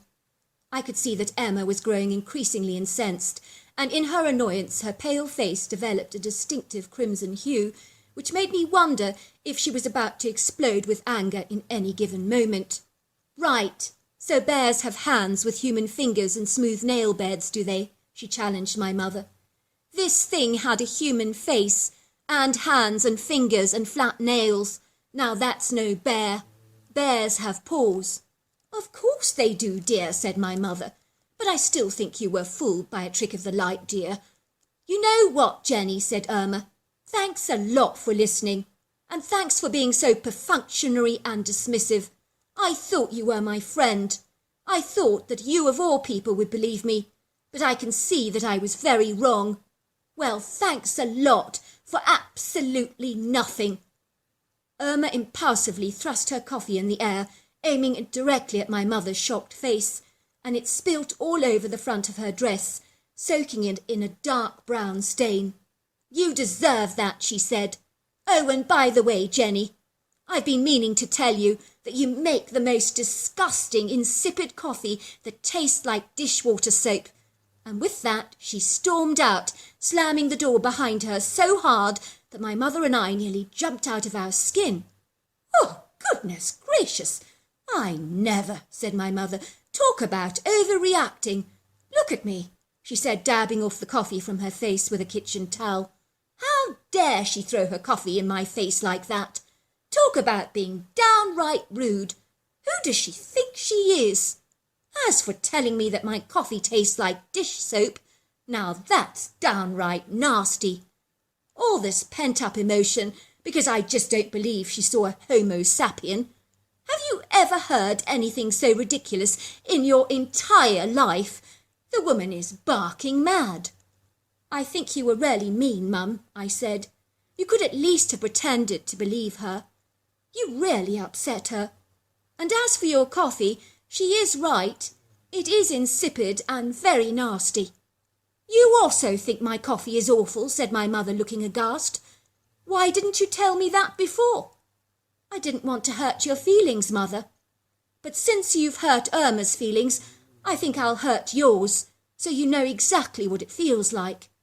"Darling, I'm not going to pretend to believe in something so incredulous and so ridiculous. We both know that Irma saw a bear." "I don't agree, Mum. I believe she actually saw something, and I don't think it was a bear. I think it's presumptuous of us to assume that we know everything out there in the wilderness. It's huge out there. For all you know, there could be things out there that haven't even been identified by science. Do you realise how much of North America has been uncharted by man?" "This coming from a 12-year-old boy?" laughed my mother. "I am impressed. You are wise beyond your years, son," she said, kissing me on the cheeks. "You are making some good points, dear, but I still say Irma saw a bear, and I'm firmly sticking to my guns on that." Fast forward to when I was 18 years old, where I would hike regularly and camp solo for photographic opportunities. I would frequent areas of natural wilderness, some so remote that few people have ventured into those areas. I was determined to refine my skills as an up-and-coming photographer, and I was visiting areas of Canada where I was taking some ravishing photographs of glaciers, turquoise lakes and forests. At this stage of my life, I was using very professional cameras that were available in the 80s and developing my own photographs. On one occasion, I took a remote wilderness trail in Canada where I'd been told I'd find some incredible footage of rocky ravines, mountainous ridges and sumptuous forests, and so I enthusiastically embarked upon an exciting wilderness adventure all of my own. After an arduous, tumultuous day spent hiking, I finally settled down for the evening, where I camped by a gushing stream that sparkled in the noonday sun with a silvery sheen, and was surrounded by smooth, rather sculptural-looking rocky outcrops. I found the quintessential, very attractive open clearing for my campsite, flanked by tall, statuous, verdant alpine pine trees. I pitched my two-man tent and prepared a fire pit, and sat down on a smooth rock that made the most perfect chair to sit on. I proceeded to boil a pot of water to make a very nice pot of beef soup, which I ate with some large hunks of wholemeal bread. It was a beautiful day, and I watched the mesmerising sun setting over the valley in rich tangerines, golds and yellows, until finally the sky was painted in a light grey that deepened and gradually darkened. until finally the vast firmament was sprinkled with a kaleidoscope of twinkling silvery stars, and there was a bright, luminescent ivory full moon that made the night seem very bright and enchanting. I've always been a deep, sound sleeper, so much so that I've known to sleep through noisy thunderstorms without ever being awakened or disturbed by that noise. It would seem that every time my belly is full and satisfied, I tend to start nodding off. Perhaps my body directs all its energy towards digestion, which brings on the sleepiness. On this evening it was no exception, and after I'd eaten I could feel the familiar waves of exhaustion overcome my body. So I dutifully retired to my tent, and the moment I hit my sleeping bag, I was out like a light.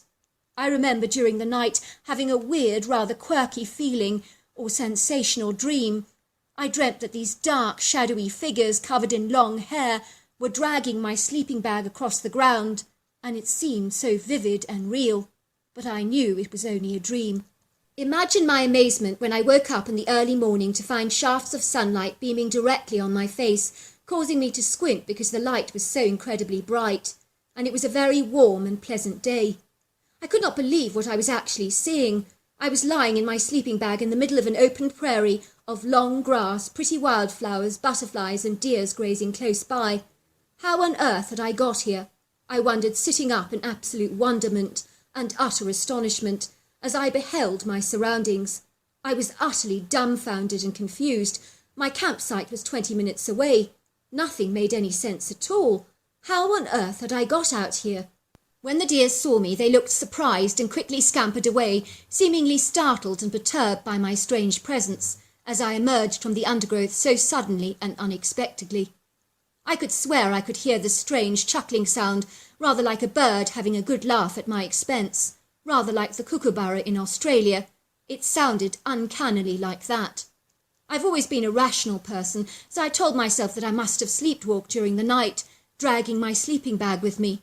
I knew that I had sleptwalked when I was 4. Perhaps it was happening all over again. What a bummer, I thought. My mother told me that she had once found me walking across our yard in the middle of the night, with my eyes glazed over as I was acting out my dream in a sleep-induced state.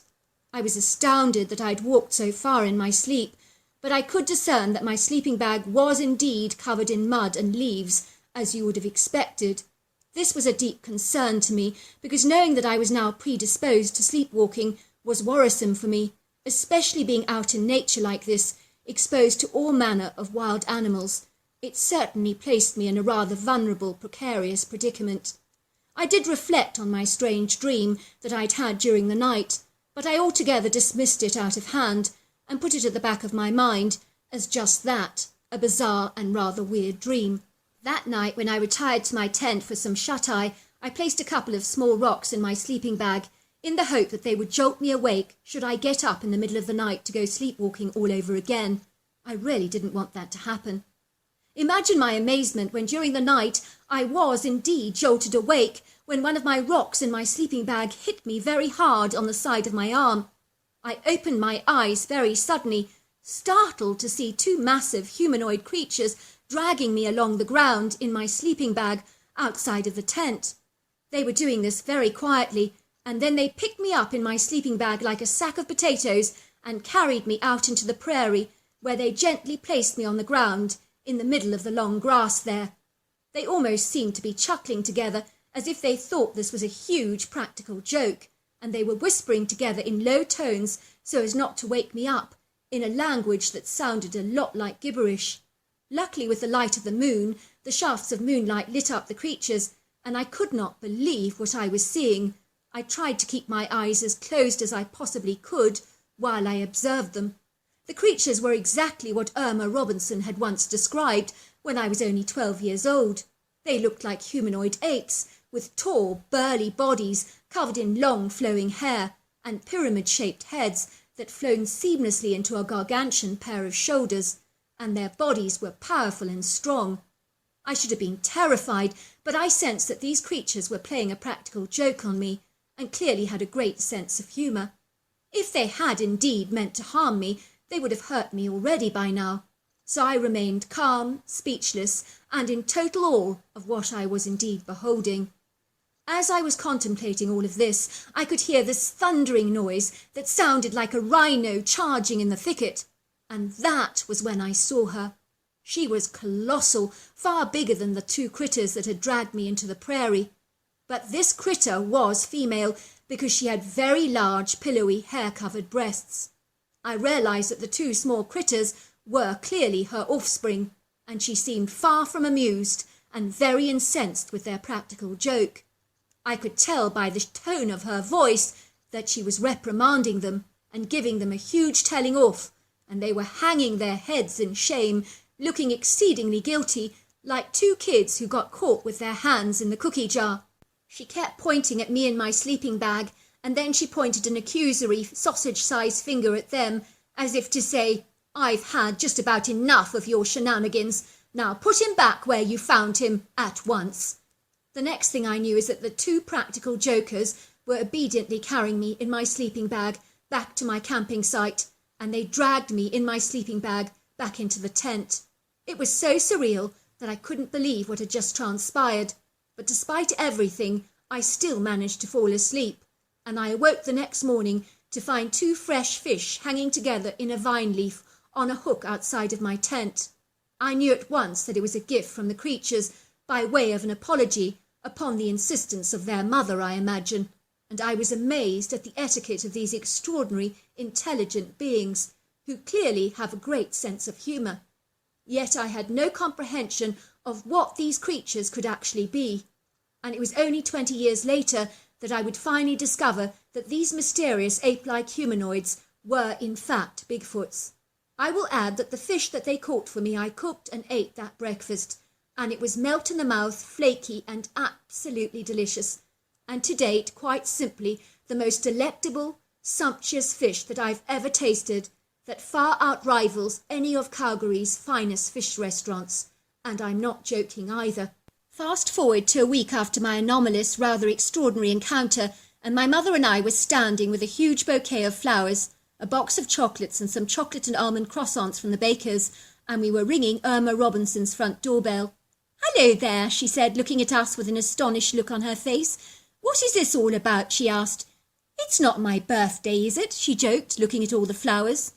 "Can we come in?" said my mother. "I've some almond croissants for you. I know how you like them." Irma looked delighted. "My favourite," she said. "My mouth is already watering. Come in. I'll make us some coffee to have with them, and then you can tell me what this is all about." "I've come to express my extreme apologies, Irma," said my mother, "for not believing you about the Homo sapiens you saw all those years ago." Irma looked baffled. "Why are you apologising now? You didn't believe me then, so that's that. I don't understand." "Rowan saw 3 of them," said my mother, "near Lake Louise. Exactly what you saw." "You did?" said Irma, looking amazed. "You saw the Homo sapiens like I did?" "Well, I'm not sure they are Homo sapiens, but I definitely saw exactly what you saw," I told her, "and I absolutely believe you." "Wow," said Irma, "I'm amazed. You know how much I've wanted you to believe me all these years. I've even prayed about it because there's nothing more disheartening than being disbelieved and ridiculed. I know better now than to tell people what I saw all those years ago because everybody makes fun of me and nobody believes me." I proceeded to tell Irma my extraordinary story. "Wow," she said, "I would have freaked out waking up in the prairie like that. It would terrify me. I can't believe you stayed there for a second night. I would have booted out of there faster than greased lightning. Weren't you absolutely petrified?" "No, I wasn't, because initially I was sure that I'd just sleepwalked. I did once sleepwalk when I was 4 years old, so I thought the problem had just come back to haunt me all over again, and that is what disturbed me. On the second night, when I was awoken to those creatures dragging my bag, I reconciled myself to the fact that if these critters meant to harm me, they would have already harmed me already. You see, they weren't menacing in any way. I could sense they were having a laugh at my expense. To tell you the truth, I was more in awe of them than afraid." "I think they do have a sense of humour," Irma admitted. "The one throwing pine cones at me most certainly did, and was clearly amused by how shocked I was in my reactions." "That's it," I said. I remember the first morning I woke up in the middle of the prairie, I could hear this strange bird-like laughter. The critters wanted to see my shocked reaction when I woke up in the middle of the prairie. It all makes sense now. They were laughing at me and found it all terribly amusing. And on reflection, I suppose it really was. They must be intelligent creatures, said my mother reflectively, because a sense of humour is birthed from perceiving, understanding, discerning, and like knowing, and that would make them very clever. For many long years I pondered what I'd seen, although through all my travels I never got to see the creatures again, and that was very disappointing for me, because I had hoped for another encounter. But I'm very glad to inform you that I did make my living as a photographer, and over the years I have been responsible for the most amazing magazine covers, art gallery exhibitions, coffee table books, postcards, and so much more. And what's more, I made myself a good living out of it and continue to do so. So my advice to you and all your listeners is to follow your passions.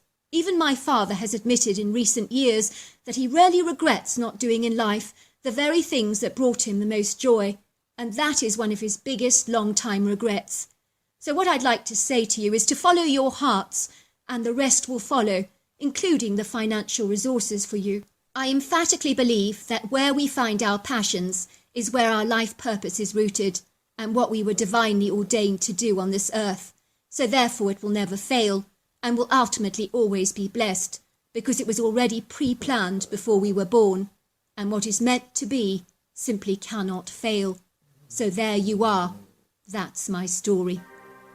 Well, hello there. I hope you enjoyed the Omnibus edition. We've got many more coming our way for you to listen to. Sending you love wherever you are in the world, in North America, Canada, Kenya, wherever you may be. I send you lots and lots of love. Thank you for listening to my Omnibus, and I really do hope you enjoyed it, because that's the whole idea about it, is to give you some interesting stories to listen to. So until next time, goodbye and good night.